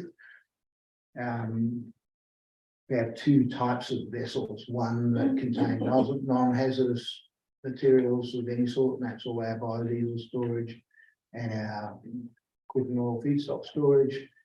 And we have this process vent headers, and because the processes use methanol, there's a strict control about how that all the venting of that has to be managed. It has to all be collected. It has to go through a condensation control system, and then it goes through this vent header. And I wasn't here when the conditions were set, but there's a fan there that's supposed to make that discharge go high up in the air. I'm not sure how effective it is, but we're getting some engineering on whether it's feasible instead to take that discharge and take it down to a filter and then re-discharge it clean. So when we have that design done, we'll go to the APCD because we'll need a permit adjustment and see what they think about that. But that, I mean, that is the main process discharge. All of the process venting goes into that that uses methanol. Next slide, please.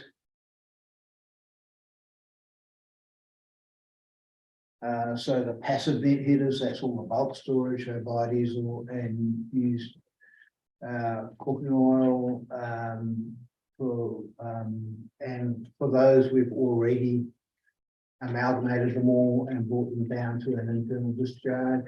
We haven't put any carbon filtration on those at the moment because they've never sort of been recognised as a potential source of odor, but we have replumbed them all inside, and they're all discharged inside the building. So I think we are in a better position now to evaluate whether they do cause any odor or not. And that's what we'll be doing in the next little while for our report to the APCD.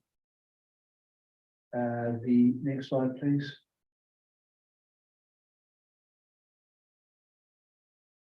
So there are a couple of process vent headers that happen after the methanol steps. One is we have a vessel where we take our biodiesel product and we add water to it to wash it, and then we centrifuge to take the water back out again, and then we put it through a flash dryer, which is similar to the one at the south plant. It's just under vacuum with heat. Those I mean, the vacuum vessels obviously heated when they're sealed when they're processing, but when they're emptying and filling to any degree, they vent, which is not often because they normally just stay at a fixed level. But the other one, the washing vessel, does go up and down a little bit, and they have had vents going to the roof. We're in the process of bringing those inside as well, and when we've evaluated those, we are considering whether we have a little carbon filter element for those. Next slide, please. So this is our schedule. We have the south doors sealed. The process vapor one, which is the centrifusion base evaporator exhaust. We have everything on site. We're trying to get that done by the end of this month. The south airflow, we have the fans in place. The raw processes, we're just doing a design now, how we're going to arrange that ducting and what sort of little circulation fan we might need to bring that vapor through to the RS inlet. Water treatment, we have we're underway with that project. We have to have it finished by the end of July. The active vent, it really depends on what permitting limitations there are with that. I don't know all the details of the previous negotiations, but I'm sure the APCD will be able to help us out. That's the methanol related one. That's the, yeah, I mean, it's the one that has this fan blowing the gas up, and I'm not, I can't, I don't want to say one thing either way, but I can't say that I'm 100% confident whether that's the most sensible thing to do in this situation we're in. But I need to understand the limitations, and so when the engineers have given us what we can do, then we'll talk to the APCD about what permitting that would mean. The north storage vents is done, and the north passive vents, we're doing a design for those. No. We're hoping well before the next APCD review, that the hearing review that we have always done and in place and operational. Next slide, please. We should have the last. So, I mean, this is most of our, potential sources, whether they're actually real sources or not, we don't really know, but there's not a huge number of additional steps we can take after that. It might be a couple, but that is most of them. And this is our approach now after all of the developments in the last few months. People in total complain. They feel that there is an odor. We're not entirely sure if we were completely shut down, whether there wouldn't still be odor complaints, but that's just what we've got to deal with. But we are on a sort of a extermination mission, I guess. And so one way or another by the end of this year, we're going to eliminate every single potential source of odor from the plant. And that, I mean, beyond that, I'm not sure what we can do. People are still complaining.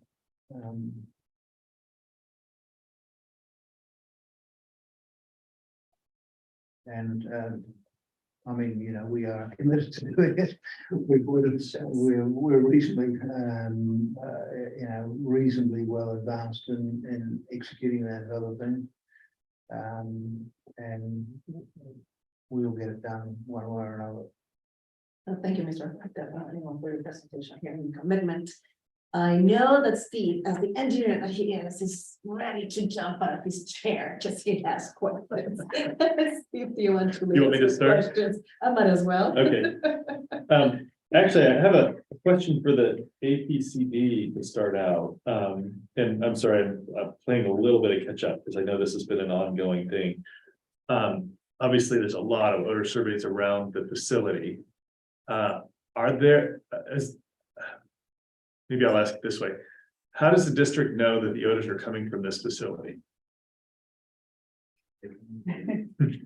Well, when the inspectors do the surveys, they're trained to do it in such a manner that they're checking for other nearby potential sources. So they're documenting that and they're going upwind and downwind. They're spending a considerable amount of time doing the surveys too. So we'll stay in one spot and see what their odors are, intermittent or not. And so part of the process is to eliminate other possibilities. So that is sort of just built into our procedures, and those steps are being documented Okay, each time by every inspector. okay. So it doesn't sound to me like there are other potential sources of odor that could be contributing to the nuisance complaints and the detected odors by the odor surveys. That would be my opinion. Yeah. Okay. Okay.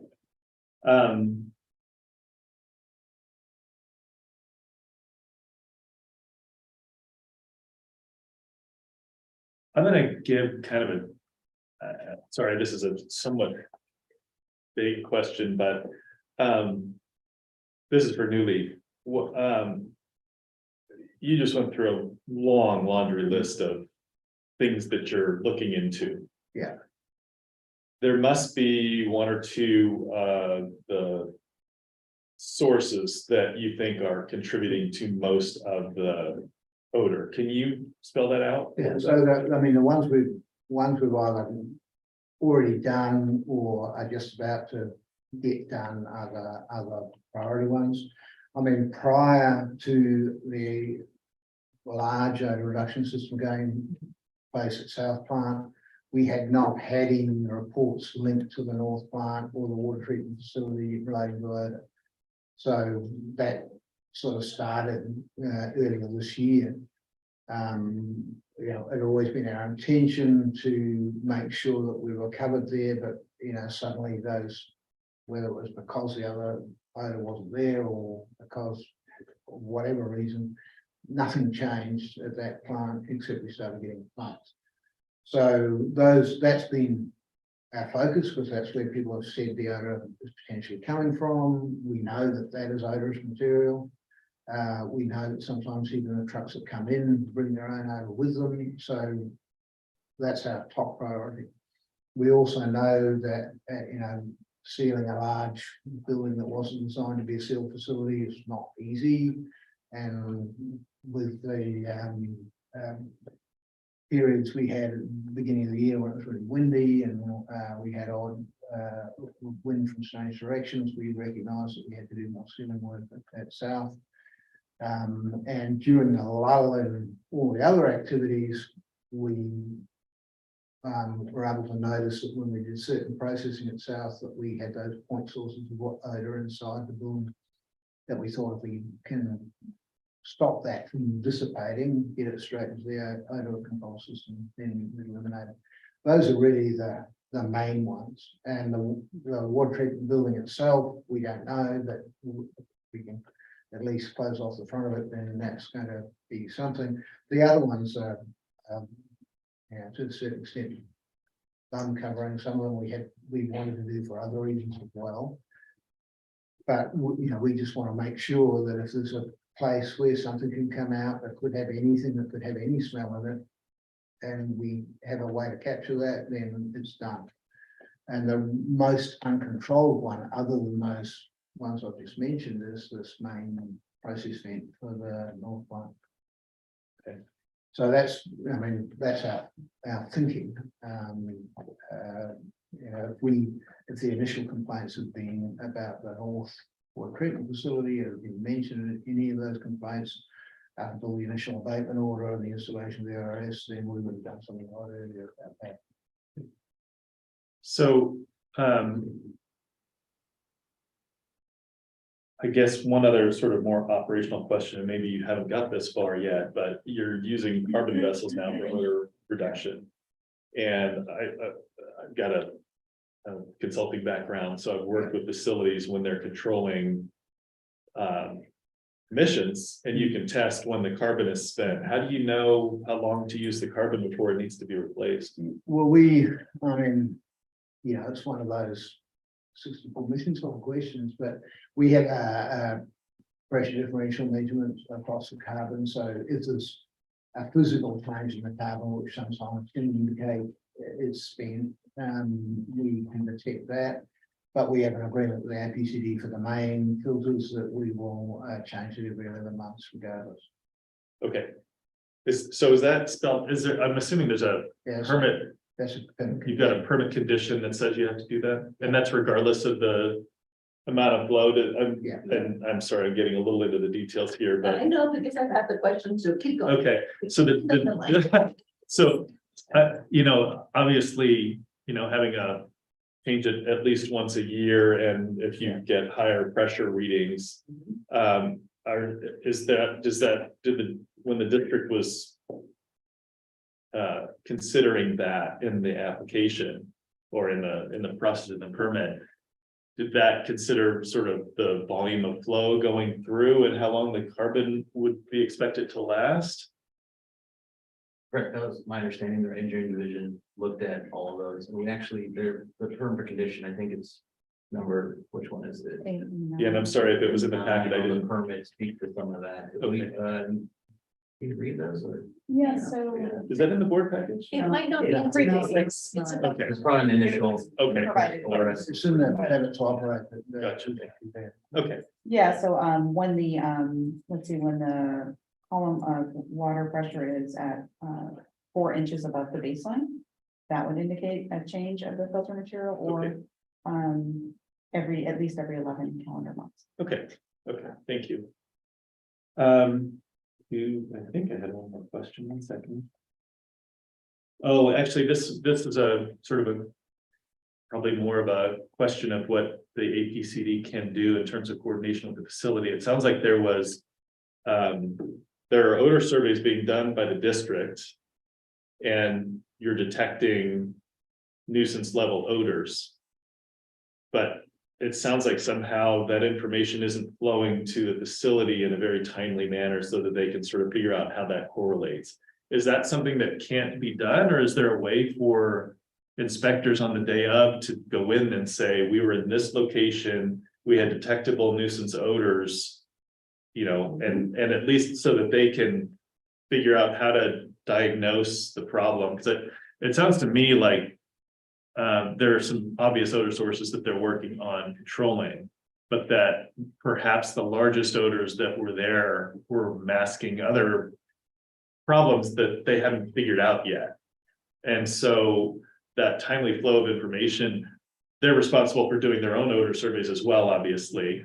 But is there a way for that to happen, or is that there was sort of a hint of like, you have to wait and do a public records request. It's like, well, that's not very timely. So There's a way, and there's two parts to this. Okay. The PRA request and then the notification at the time of the inspection. Okay. That's the. They are two different things. Yeah, that, my understanding is, there is communication post-inspection about this, but, that we're gonna refine that to ensure that, after every odor survey, that, New Leaf does know the odor level and the location. And yeah, I mean, just in the defense, I mean, I don't think we've sort of specifically requested certain information prior to this, and we might not have, except for this NRV.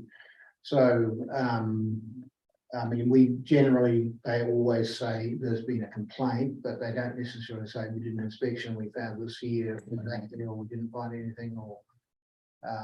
So, yeah, I think if we can sort of have just something a little more structured, that would be a big help. it sounds like there's no legal barrier to Correct. providing that information. Okay. That's my interpretation. We've done that in other circumstances. Okay. Something similar.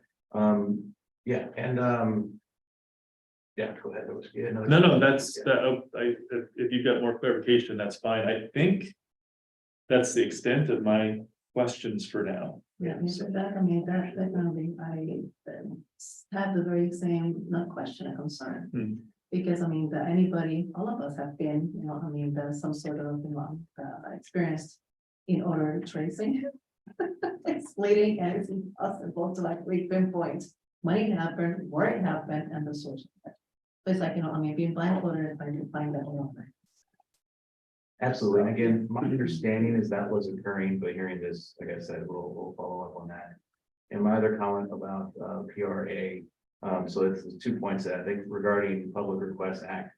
It's important to memorialize when requests come in, so if those requests are made, then we are aware that those are available to others to request that in the future. So Right. that, I think that's the communication for that, but definitely not suggesting that if you want to know what happened today, you have to wait for the PRA. Yeah. Right, okay, all right, so it sounds to me, and I'm sorry, I'm sort of summarizing what you've already said, but. It sounds to me like it's very possible for the inspectors on the day that they are out there doing an odor survey and detect nuisance odors, that they can go to the facility. Tell them we found these odors at these locations at these times to help them diagnose the problem. Okay. Okay. Or send a follow-up. It might be better You know, through something. email, because sometimes they're not able to get Yeah, on. or communication. Not to, the district has been very successful, communicating, well, actually, it's not the district, but Public Works, in San Diego, County of San Diego. With the CROSSPEC, can we not have something similar, that we post something on the on the SharePoint site? And they extract the information.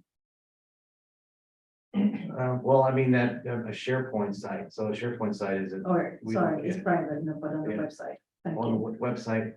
Also have to consider this as an active and open violation, so I mean, we'd have to review the possibilities there, but more relevant, I think, if New Leaf is interested in information, we can provide, timely. Definitely, that's just not difficult. The Vice Chair, do you have any questions? No, but I would opine that I think it would be helpful for, a follow-up email after inspections and after response to complaints. For that to be sent by email within 2 business days to the respondent would be helpful. For all parties, and then it would provide also. Not only data, but potentially for, the public.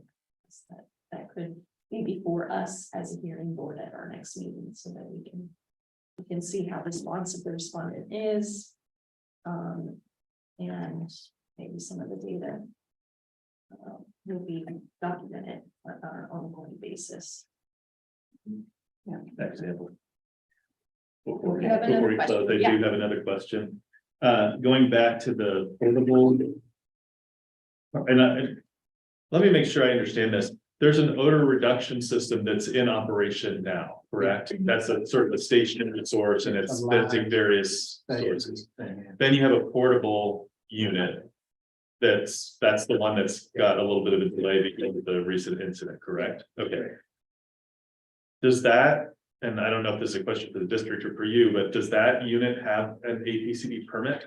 No, we determined with the APCD, it didn't require. It's not required permit because it's used for odor reduction and not for emission, like for stationary source emission It's not control. the stationary source. Maybe what the ruling was, but we didn't. Yeah, I think at this point, when this was first introduced to our engineering division, they determined that a permit was needed. So is it like categorically exempt? Do you know the basis for that? Is it small? Yeah, again, I can get back to you on Okay. the specifics on that engineering evaluation.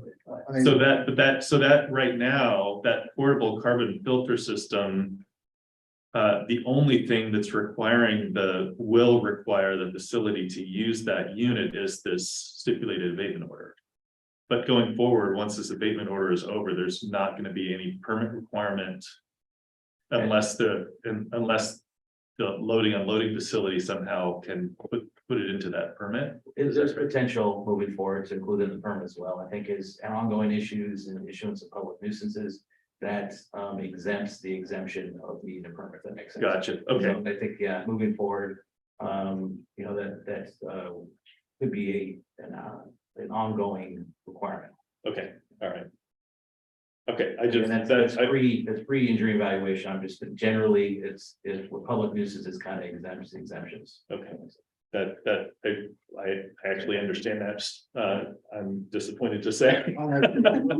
From our point of view, we're happy the things that we do to be memorialized in whatever way. we do. Right. Yeah, I think, that we're definitely memorializing the record and the transcripts and things of that nature, I mean, at this point in time, the thing is that, where do we park it and how mature is this process? I think, that's where we're gonna be, for. So, Anything else, Steve? Just have well, questions. knowing that at some point, we're gonna be voting on the language, I wanna make sure that the APCD and the New Leaf are on board with the language, so I'd like to sort of get into the language a little bit. Not yet, Sure. please, that, because I think, that stipulated order, has been approved, I guess agreed to, with both parties. I think, we have other questions, Okay. to get to first. All right, I have no other You mind? questions. Thank you. I have a question for you, Mr. White, and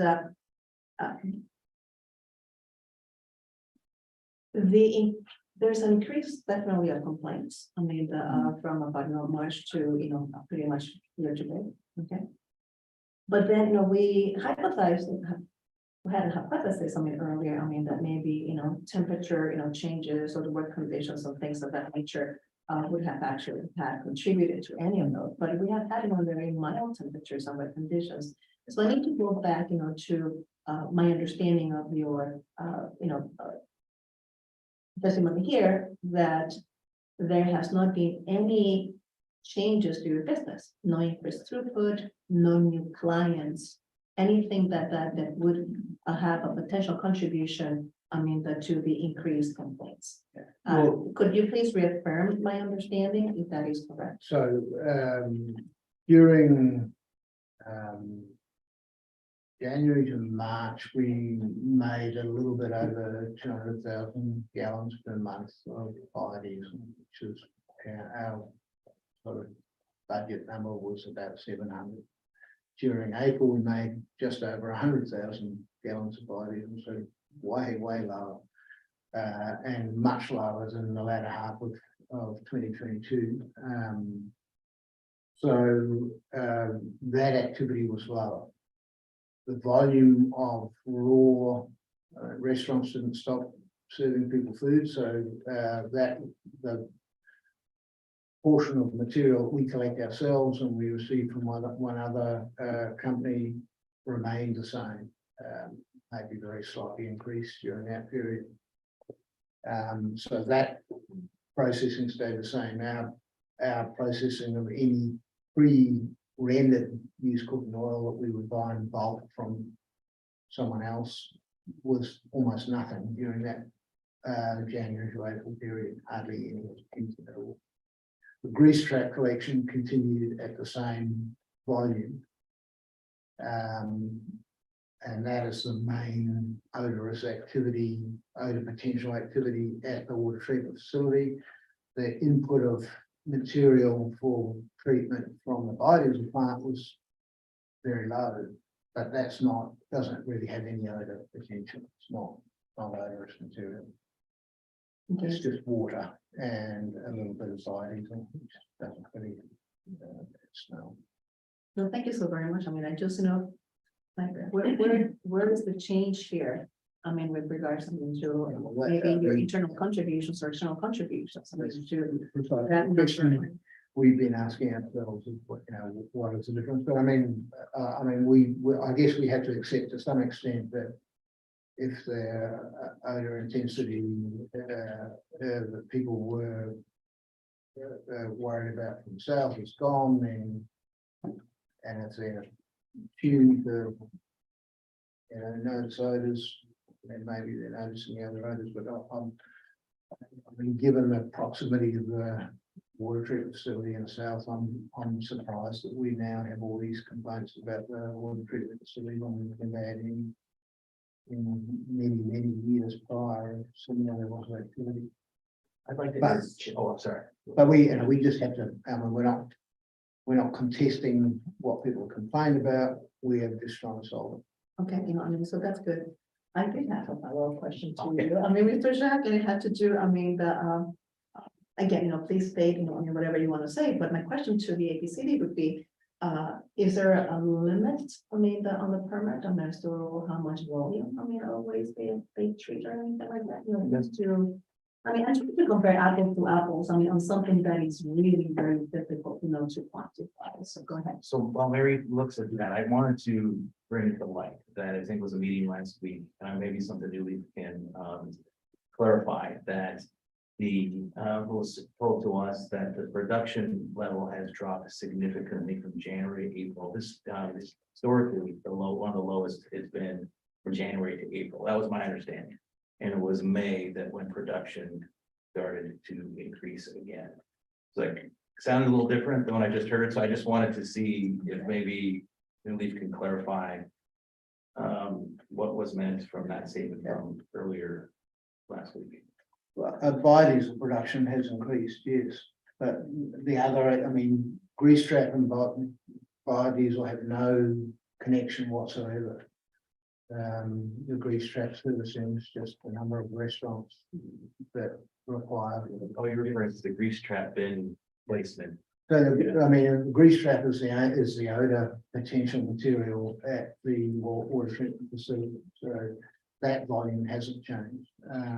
So the volume of treated material in the north plant, where the majority of the complaints are coming from, has not changed. The volume of that grease trap material hasn't Okay, changed. so let's actually just do it by plant, okay, so I think, because But there's a correlation. But the flow of water from the biodiesel plant to the water treatment facility prior to discharge has increased with the biodiesel, but it doesn't have an odor, it's not an odor. Is it clear? Well, my understanding was production had dropped significantly. Yeah, production, Biodiesel production had dropped. that's correct, yes. Yeah, and it wasn't until May that it's increased. And then, so it sounds like New Leaf statement is that the production is not related to the odor or. Well, we've never assumed that biodiesel production had an odor issue. However, we are covering that as well, which is why we're addressing this main vent header.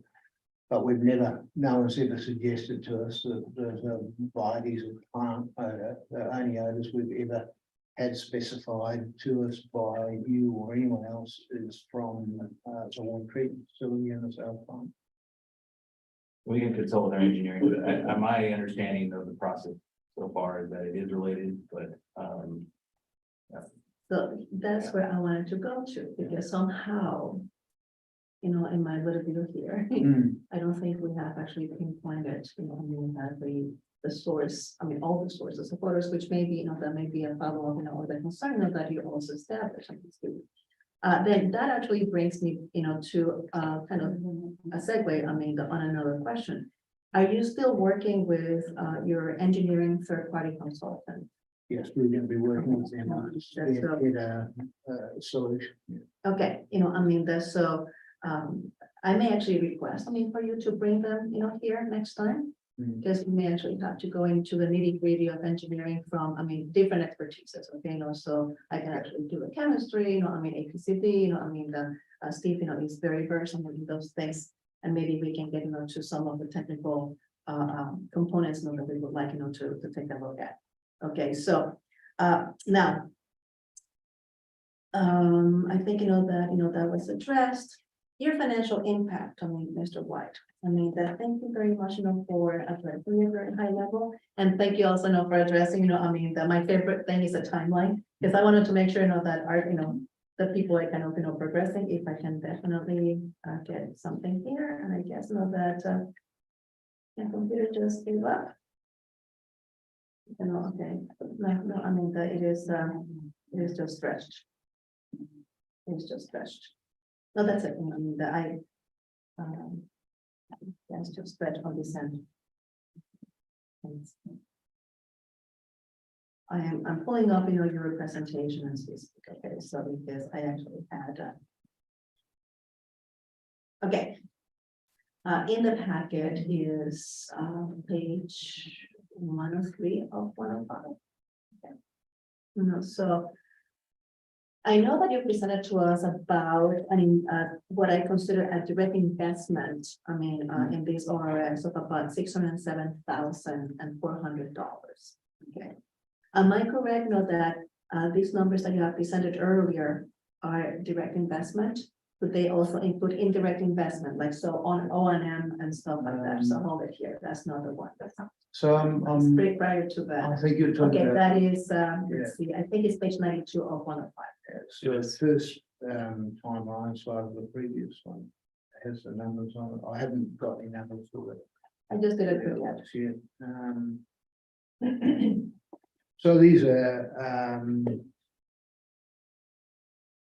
I think these are direct costs.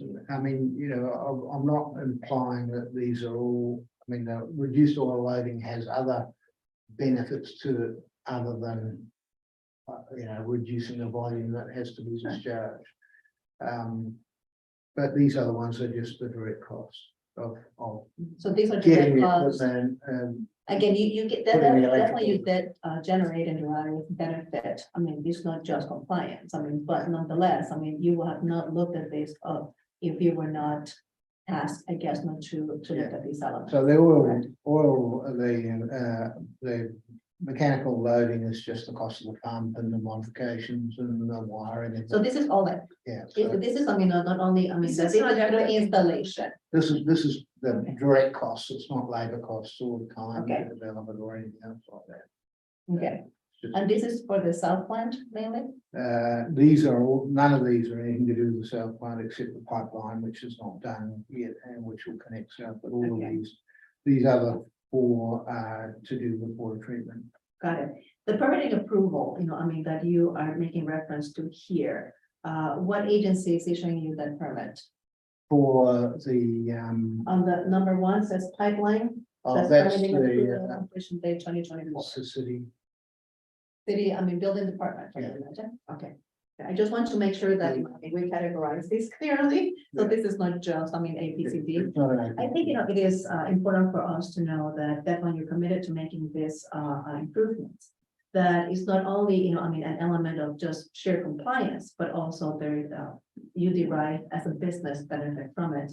And there are different agencies involved here, because I think if we do not classify those properly, anybody, like I would actually come from outside saying, oh my gosh, I mean, so APCD is making me invest something $607,000, something so on under control. So, I mean, again, just wanted to make sure, I mean, that the numbers here are bucketed or categorized properly, I mean, in the presentation to the public particularly. That's right. I mean, What- the primary purpose of the pipeline was so that we didn't have to move stuff around by trucks. Yeah. For a whole lot of reasons that are fairly obvious. And that is good, I mean, because I think that the public, I mean, your neighbors, I mean, need to understand, I mean, that is 2024, I mean, that and some of the things are, I guess, you know, to a certain extent, out of your control. Okay, but you continue to be committed to making improvements as well.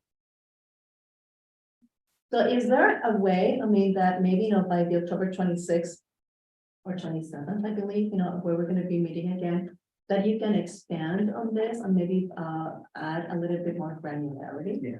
So we can have a more detailed, and we'll also have most of that second list of things done. But something that I can read. Yeah. There's many columns there. So- I mean, I'm hoping that if we have a little bit closer connection in terms of issues and solutions and knowing what we're doing at the time, then we might be able to have a more, and our source survey and with the, you know, commentary from engineers on some of the process emissions, then we can have a more sort of complete package in Yeah. terms of understanding what actually is happening. Yeah, I definitely appreciate that, because I think, you know, that not only shows your initiatives, but then, you know, entities that you need to work with. But honestly, I mean, continue looking, I mean, for the source or sources, I mean, odor, I mean, creation and how is it that we control it. And I think, you know, that would be a very good picture, I mean, that to have at this time. Further, I mean, that I would like to see some O&M numbers, I mean, operations and maintenance numbers on this one, okay, so sorry to go, you know. With that, I mean, that's spelling that out. Because, you know, I mean, it is a good case study. I mean, not just for this, I mean, and honestly, I mean, that this is a good case study as in what I think is environmental justice as well. So I appreciate, that you are taking care of that, so. So Then then last- clarify what you're asking. I'm actually, asking, that All you. the financial costs that they've incurred. or The spent direct, on direct and indirect, exactly, inclusive of operations and Since the maintenance, beginning. since. Yeah. For the period of the stipulated order, yeah, not the revisions, it's the original plus the revision, if any. So, and the last questions that I have, for you, Mr. Wright. As I asked, the APCD put them on test, with the terminology bias. So would your people, when they smell anything, would they also, be biased? In other words, and be biased due to olfactory fatigue, for example. Whereas they're used to that smell, then their threshold would be a lot higher versus, see, I was gonna be biased on this one, Mr. Jack. Whereas, the bias, for the district will be lower. I don't know, the feedback from the people who work inside the South plant would suggest that that's probably not the case. They do not enjoy working there when it gets hotter at all. I guess and for the water treatment plant, we know full well what the potential is for odor there. Our disconnect is, when the complaint comes and nothing that could generate that odor is actually happening. That's, and that smell is a distinct smell all of its own. And I think when there have been a couple of cases where the inspector would come and said, we can smell something, and we've known exactly, yes, well, we were doing this, and that's what caused it. So I think that there isn't a bias there. I think on the for the South plant, when you're outside, there is a difference in perception about where, what constitutes a nuisance. And, we've had people come to us and say, he used to work at, a fry restaurant, and they say, oh, this is just like my last job. So, that's a perception thing, but it's not saying that anyone should have to put up with that, but there's a little bit of a difference. Sometimes when the APCD inspectors say they can smell something, we can smell something. What they report at the level at and how we perceive it is probably different. Yeah, I agree with it. And I that's, think I brought this up in all of this, that your second presentation, if I'm not mistaken, I have to actually look at my first. and I think our approach is that we want it to be nothing. We want people to walk past the wall of the South plant and not smell anything. We want to be able to walk past the gate at the water treatment facility and smell nothing. And if that's what we can achieve, then hopefully that will make it a lot easier. I think, the question is relevant, not because I'm asking it, just because I'm trying to put a little bit more standardization on both the APCD and your understanding. Yeah. With APCD's commitment, that they were going to be refining the release, I guess, of information from the inspectors. I think, that you will also have a very good opportunity to match that with your operators.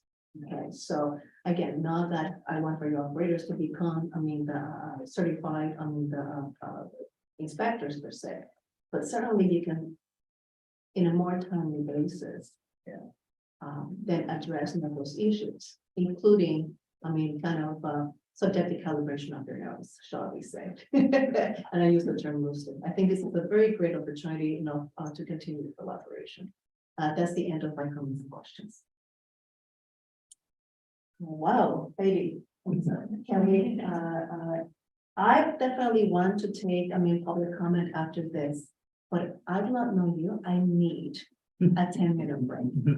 So, for the members of the public, thank you very much, for staying with us, that through the entire presentation of the Q&A session of it. But I'm gonna be adjourning, for 10 minutes, and then, we will initiate, once we resume, we will go into public comments, so we will be back at 11:17. Thank you. Oh, yes.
Well, thank you very much, everybody. We are resuming, the hearing board, the meeting for, the 22nd of June, 2023. We have taken, pretty much no testimony from APCD under position statement as well as petitioner, petitioner is the city's, APCD, and then on the respondent, is in the lead. Now we're proceeding, the two, public comments. Miss, Madam Clerk, could you please cue the people, in the public that would like to provide testimony today? And then, proceed with how you are going to sort of manage that. Thank you, Chair Rodriguez. As a reminder to the public wishing to address the board today, I will be calling speakers by name or last four digits of their phone number. You will hear a notification that your call has been unmuted. At that time, you will need to press *6 to unmute your phone. Each caller will be asked to state their name for the audio record, and you will have 3 minutes to address the board. Please self-regulate your time. I will ask that you conclude your comments when your time has ended. As I would remind the speakers to mute their live stream before they begin speaking. Yes. Madam Chair, our first caller today will be, a moment, please, Brenda Menchaca. I'll ask Brenda Menchaca to come state your name when you're ready to provide testimony.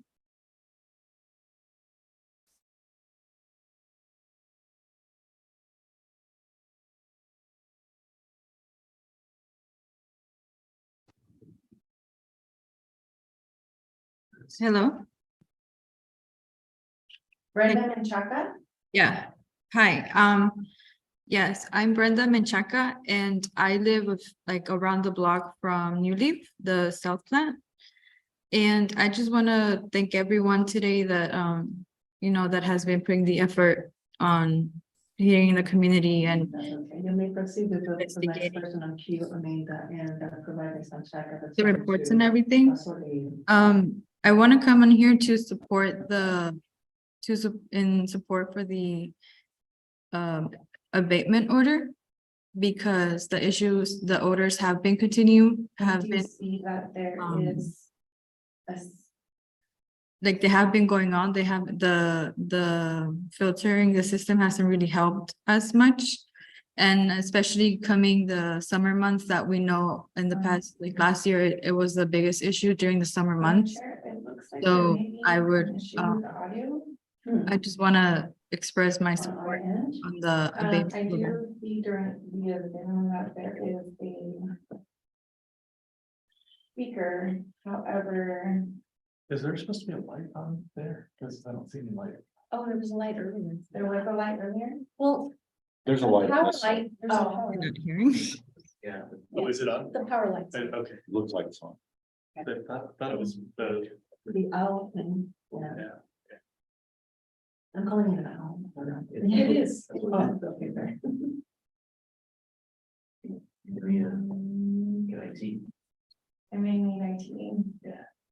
Hi, can you guys still hear us? See if I can find it. Unfortunately, I'm not sure what the issue is at the moment.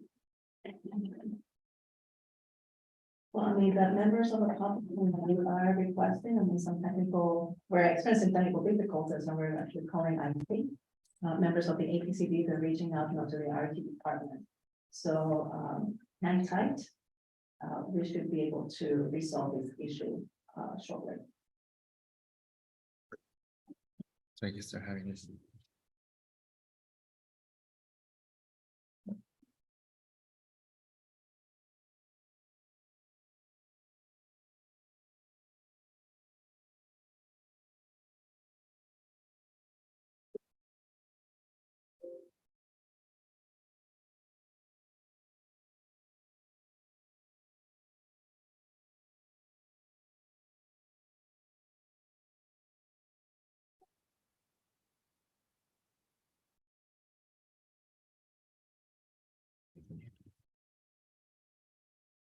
Hi, can you guys hear me?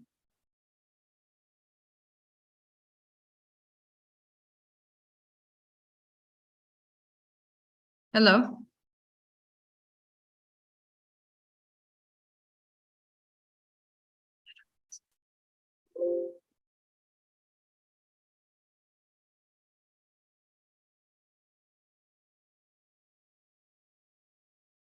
Brenda Manchaca, can, Hi, this is Brenda Menchaca. Can you guys hear me?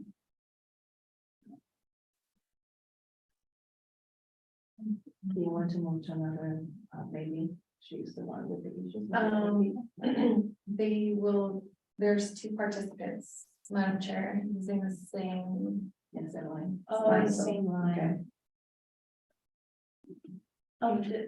Do they want to try the call-in number? Yes, that works.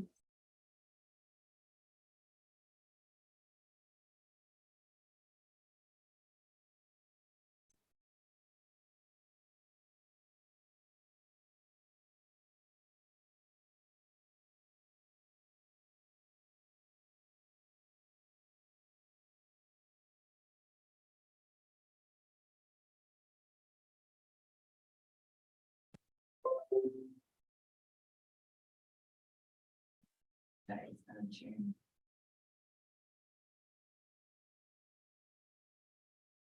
I will be posting the call-in number just so that members of the public have a secondary option.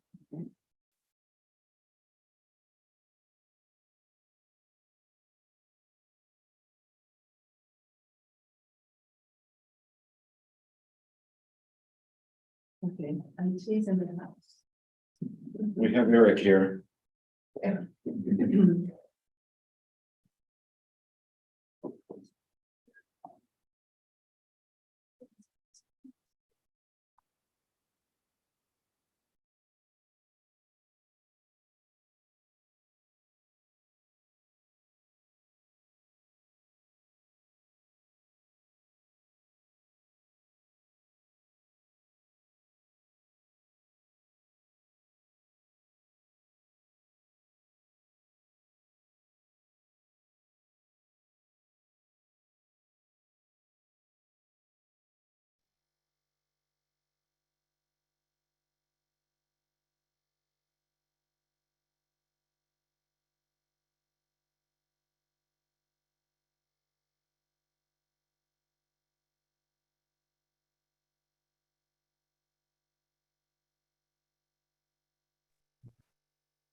Here with phone number ending 5727.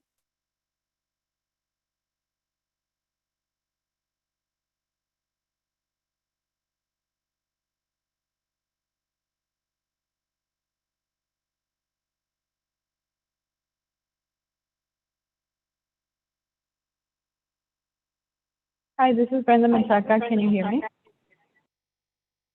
I'm just turning the volume up, just in case. Hello? Can you all hear us okay?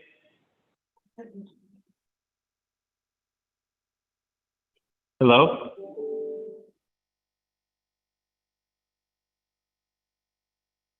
Hello, can you all hear us okay? Is there any way that they call, at least we can put them on a speakerphone or something like that, so that, you know, and closer to the recording, so that way, we continue. Hello? That's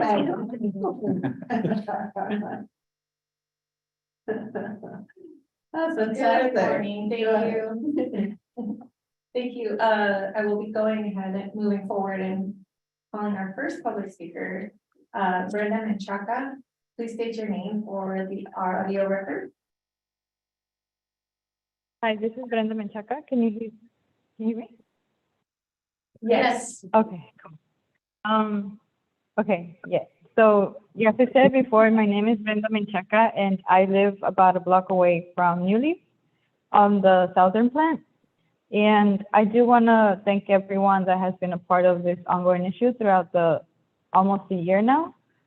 Thank you for hearing the community's concerns and working with us to help remedy this. I just wanted to come on here and support the extension or the abatement order that has been discussed throughout the meeting. I think it would be a big help for everyone in the community.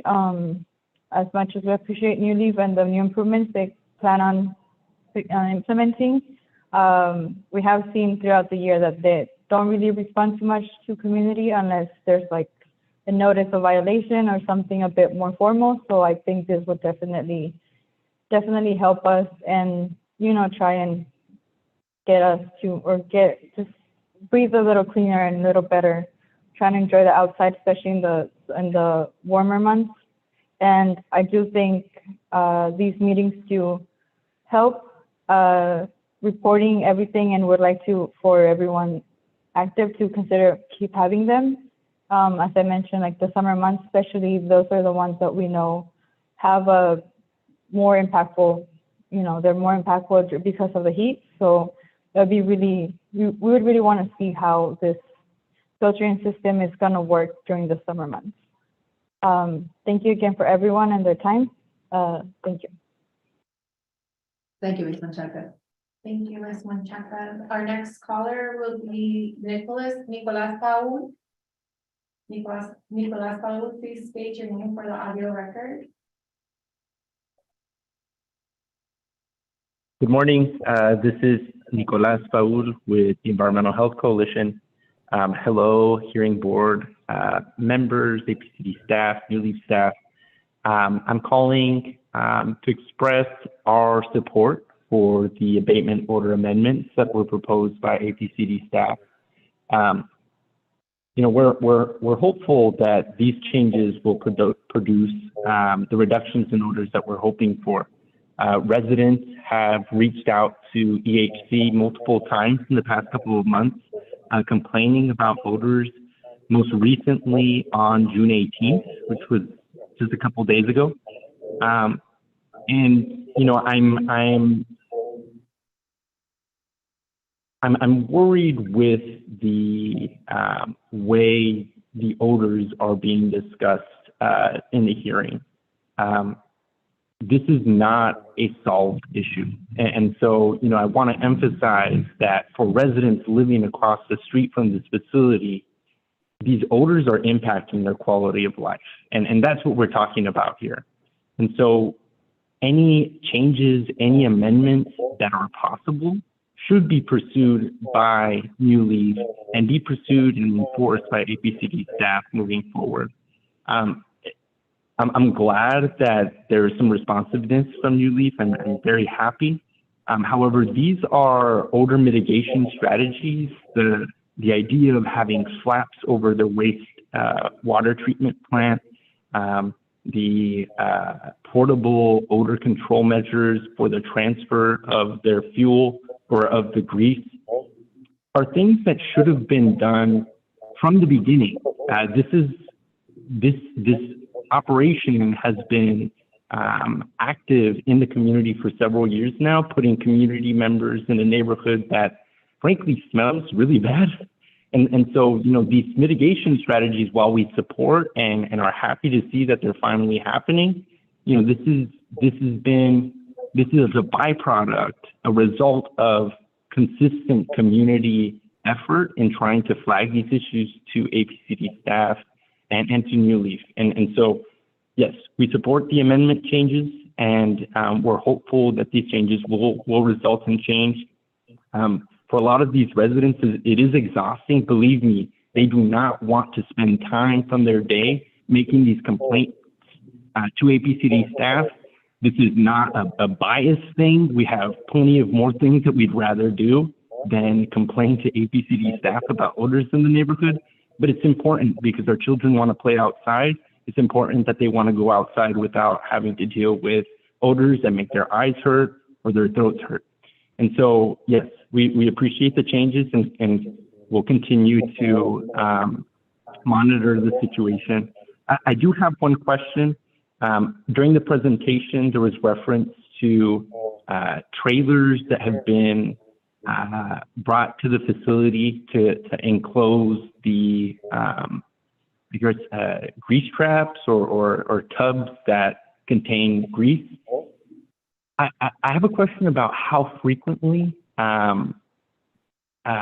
those trailers are taken out of the facility. If there can be some clarification on how often trucks would come by to pick that up and move them, I'd really appreciate that. Bueno, thank you so much. Thank you, Mr. Paul, and you know that, we will definitely welcome you and Ms. Machaca anytime, at this hearing. We will definitely answer, that question, Mr. White. Madam Mr. Chair, We have another one? we would need to call out.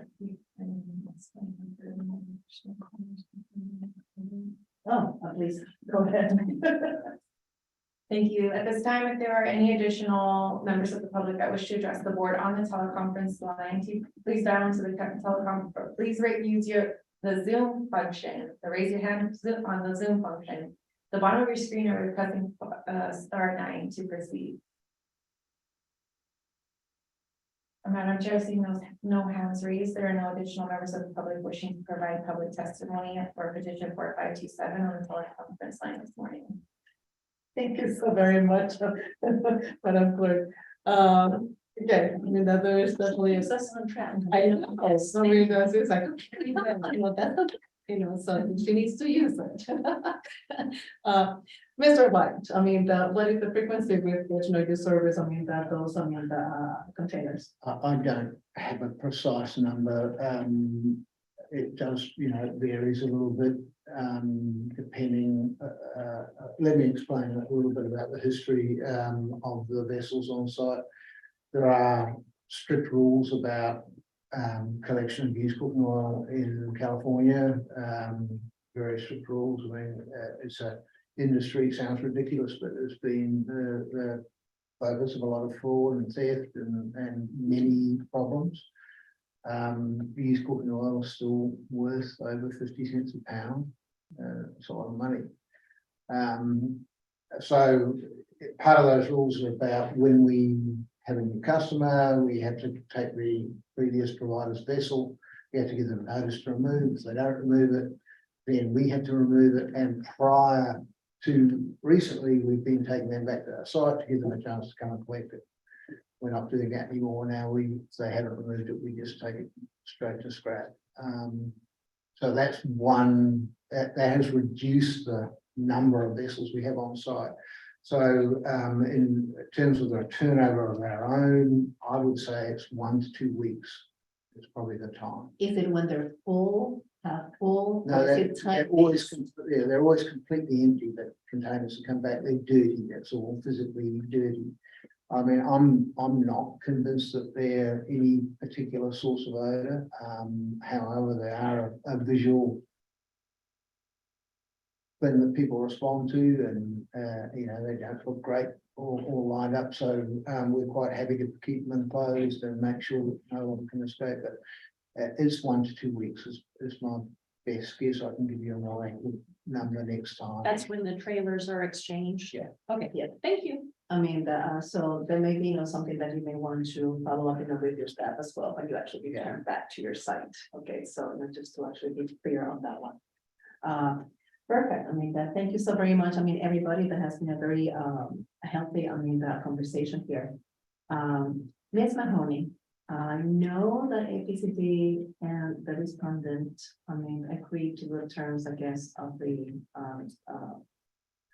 order of abatement. But there are revisions that are needed, on that order of abatement. Okay, which actually then leads us to, are we ready definitely to accept, that I know with revisions, that both, the APCD and the respondent actually take. And so I know that we have a couple of elements here that, that could be revised as well. So we would like, to go, through that order of abatement. And I'm going to be relying, on Vice Chair Schlick, as she is the legal representative on this board.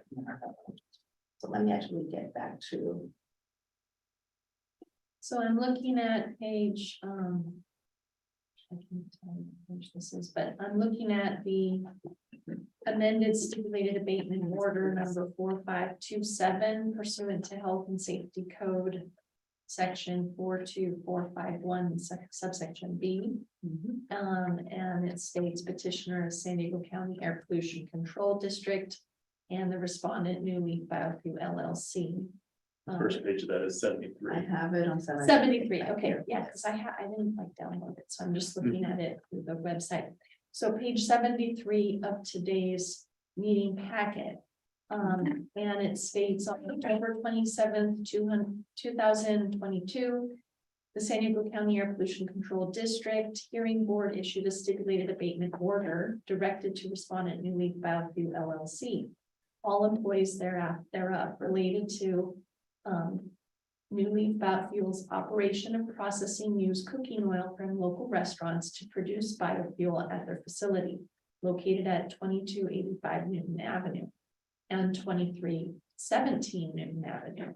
So we have the 2285 Newton Avenue is the north plant and the 2317 Newton Avenue address is the south plant. That's in San Diego, California, 92113. The district at that time alleged the stipulated abatement order, the SAO, was required to address orders from New Leaf Biofuels operations that resulted in violations of District Rule 51 regarding nuisance and California Health and Safety Code section 41700. Respondents have implemented the conditions in the SAO, but because order complaints have been documented by the district and another notice of violation was issued by the district to New Leaf Biofuel on June 13, 2023. As a result, respondents and the district proposed to amend the SAO to include the following conditions effective immediately upon adoption by the district hearing board. So now we get into the meat of what Chair Rodriguez wanted me to work through with you.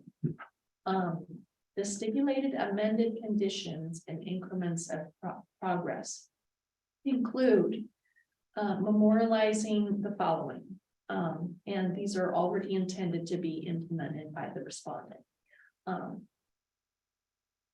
Part A, this stipulated amendment as to the conditions and increments of progress in the October 27th, 2022 SAO. These additional conditions are to be implemented as specified at the north and south plants. Item B, the portable carbon filter system ordered by New Leaf Biofuel in April 2023 shall be used to capture and treat air produced or discharged from trucks, loading, unloading, or during the transfer of potentially odorous material at the north and south plants. This system shall be in operation by, now it's written as June 30th, but we're changing it pursuant to our discussions today. And good cause there being is July 7th, 2023. Did I get that date right? Okay, I see that both parties are stating yes. Fine. Item C, used cooking oil collection containers returned to New Leaf Biofuel for cleaning shall be stored in an enclosed manner at all times prior to collection by NLB's cleaning contractor at the north and south plants. So we had a discussion earlier About about quickly.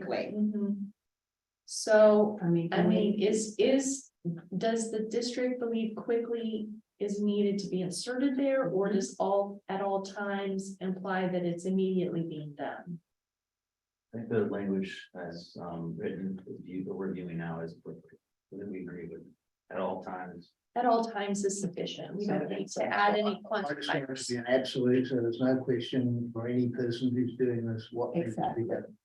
and that is the concern, you know, so that you get that container shall be closed. Yeah. Period. Yeah. You know, so Closed, yeah, closed and stored in an enclosed. Okay. Item D then, moving on, respondent shall investigate potential sources of odors at New Leaf Biofuel and identify proposed measures to reduce those odors. The results of the investigation shall be reported to the district by on or before June 30th, 2023. Is that date still good, or do we want July 7th again? I don't know if the delay in the installation of portable ORS is related to this. I think this is independent Okay. investigation of potential other order surveys.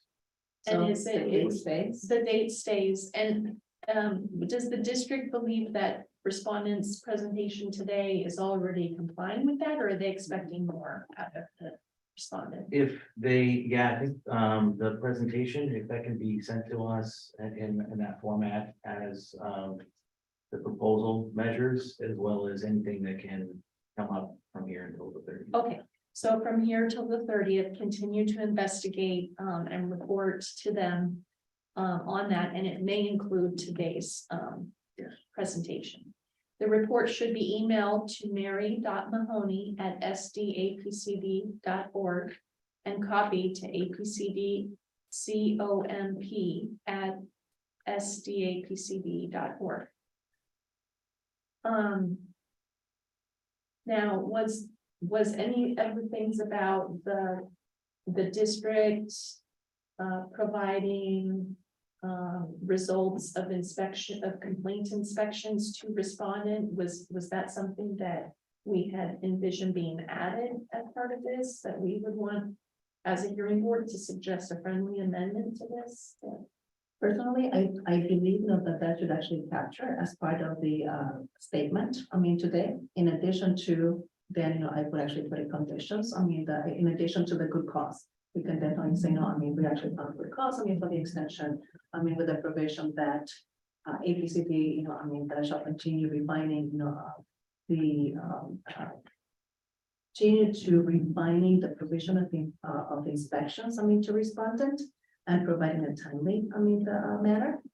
And then, and then for the respondent, the then complete, the study of the direct and indirect, the expenses, I guess, for the coming to compliance.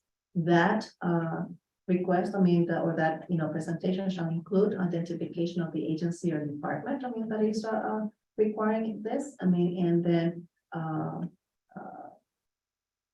and actually just stop there, so again, there are definitely things that New Leaf are doing, not all attributed, to the stipulated, the abatement order.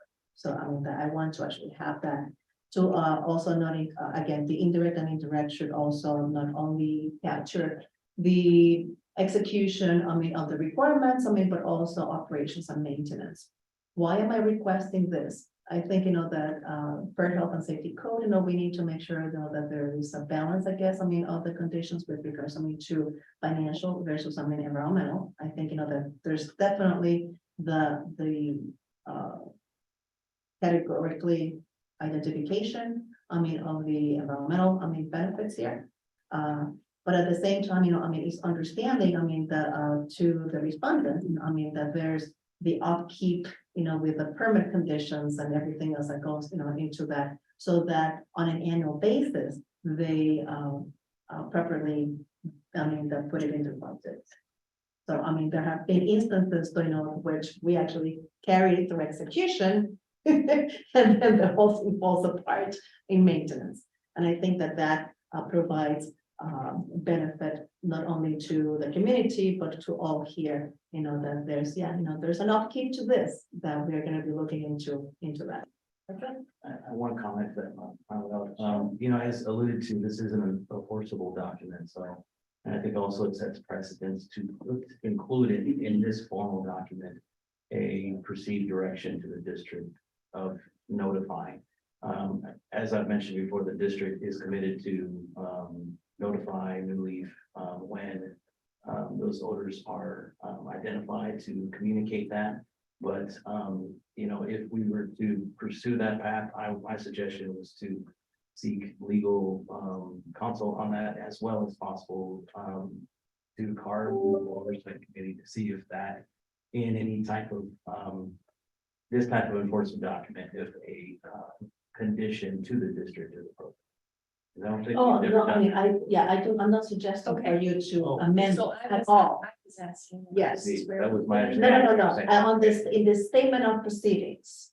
No, no, statement of proceedings, this That will we're not just be, requesting exactly. those. Yeah, this, Info no, items. statement of proceedings. Okay, No, great. no, no, So no. then let's complete. I believe that this. Steve It's also just- had a comment. I'm no. sorry. Okay. No, I don't have any Good. additional. Yeah, no, no, no, comments. that's- no. Okay, so then continuing on, item E, all other terms and conditions of the October 27th, 2022 stipulated abatement order to remain in effect. Yes, perfect. And so that's all of that. Agreed, I mean, Yeah, I mean, I think almost all of those conditions are in our permit to operate in any case, so. That's sort of ground into how we do things.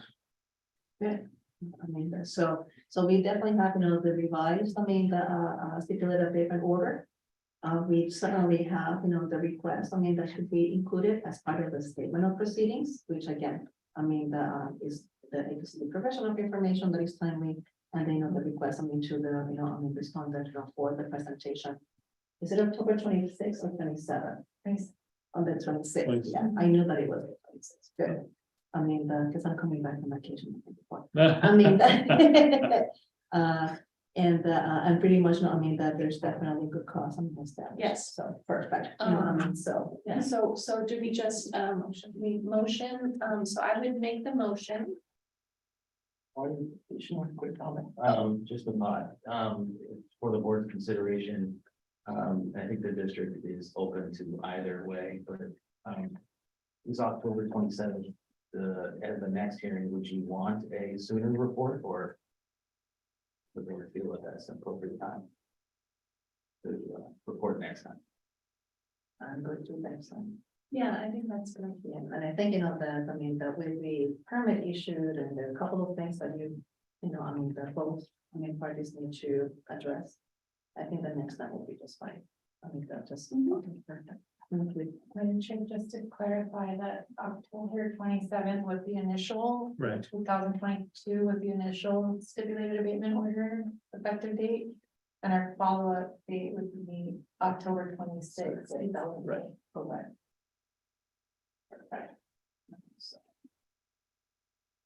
So, we actually have good cause, we have, the motion has been presented, with the, requirement, to be added in addition to, the stipulated abatement order, I would gladly second that.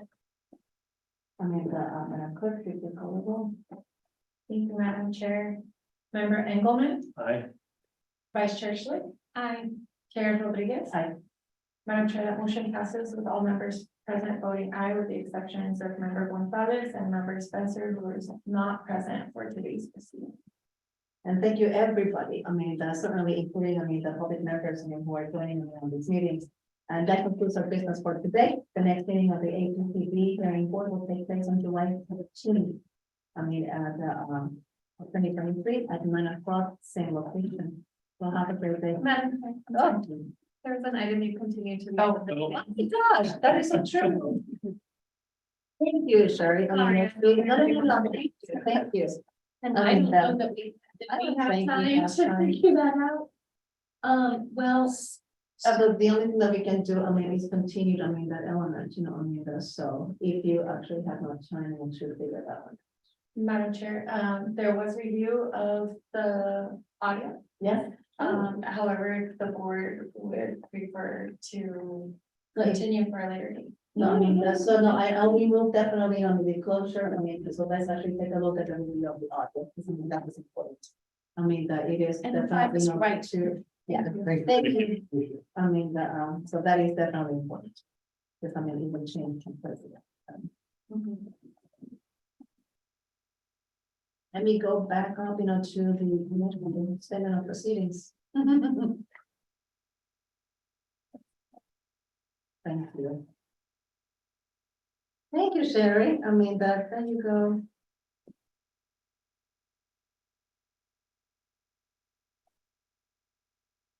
Sherry was our legal counsel. You're going to be the board before Emily. Oh, okay, 8 or 9 years ago, we figured it out. I have a baby. I know she's mine. Oh my goodness, she's 9. That's what I said.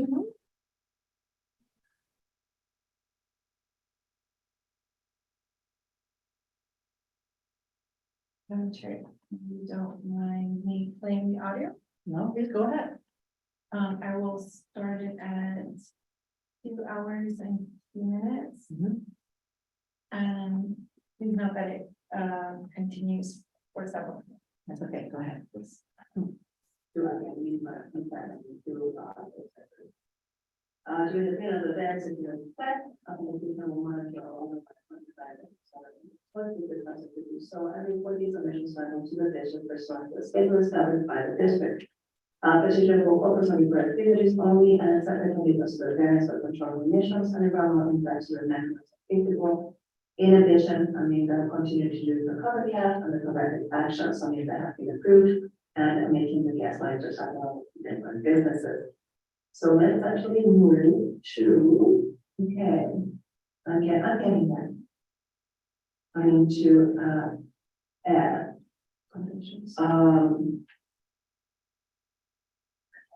Okay, the extension to the regular variance, the help here, is requested for the period, for condition number 8.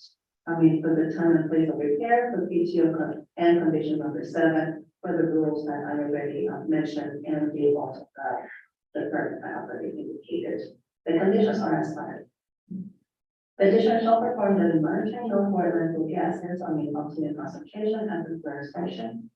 Petitioner shall perform the surface emissions monitoring in the area or areas of excavation, remaining excavation and repair. Petitioner shall perform increased surface emissions monitoring in all 3 areas of the landfill. Petitioner shall perform daily leak monitoring, on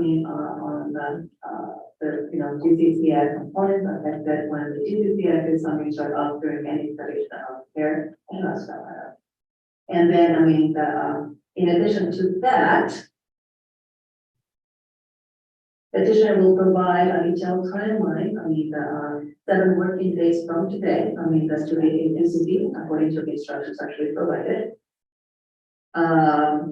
I would like to know for also, for the petition to also provide notification either via email or phone call, to Mr. Scott Master, that when they witness, incidences or either surface gases above 500 ppm or, incidences of the optimum limit per permit. In addition, that petitioner will also provide a clarification of the extension of this variance. The 2 the neighboring businesses, that those located on the Palomar Road, Palomar Urban property, which is on Palomar Road, Maryland. And then petitioner shall also submit the reports, that to the district that include the following: plan schedule for excavation and pothole events for the following week, description of all diagnostics, excavation and repair activity, measurements reported during monitoring of the items which are captured in conditions A, B, and C. Then petitioner shall submit the weekly reports every Wednesday by 4 p.m. to Scott Nestor, at the email address provided. And this is not or, and apcd@sbapcd.org. And then, of course, we continue. Petitioner shall notify the district within 24 hours when the repairs have been completed and compliance is achieved, and the regular variance shall terminate when compliance is achieved. Or August 30, or on August 31st, 2023, whichever of those days is sooner. Woo, okay. So that is my motion. For approval for an extension of these variants, we should go never to exceed August 31st. Yeah, it's just for clarification, you had a requirement in the extension to notify APCD that their fees that we should put in a time frame in there On the within X within 20 hours, within with the following working day.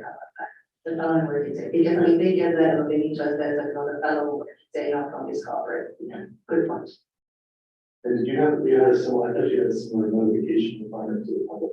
I'm now going to actually word that, I highly advise that it's an active notification as opposed to a passive notification from the website. I people have a lot of citizens already have with the notification, so don't have it. I hate listening to myself. Oh my gosh, I mean, it's like, okay, so I mean, next working day doesn't say, you know, we said 24 hours, I mean, in item J, and then the following, you know, I mean, working day. Yeah, Not so- two. So it was So I- updated. Yep. For item F, it's Yeah. one working day. One working day. Yeah. Yeah, one working day, which Within- would, yeah, Within one working.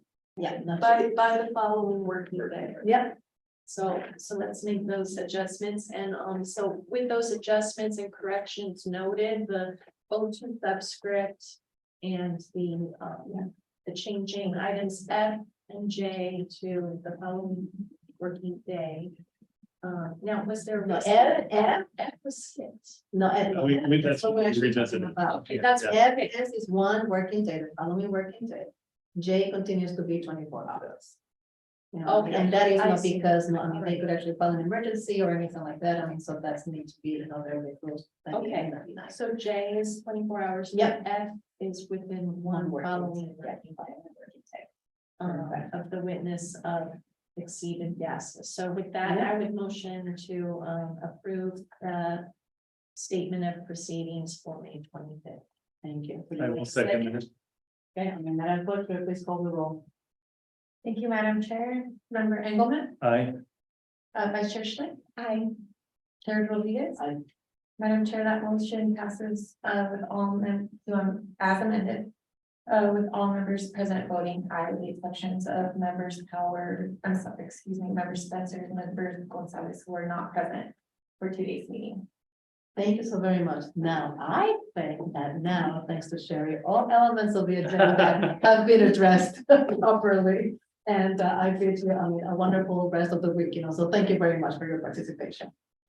Thank you. you. Meeting is adjourned. Here's Al, you did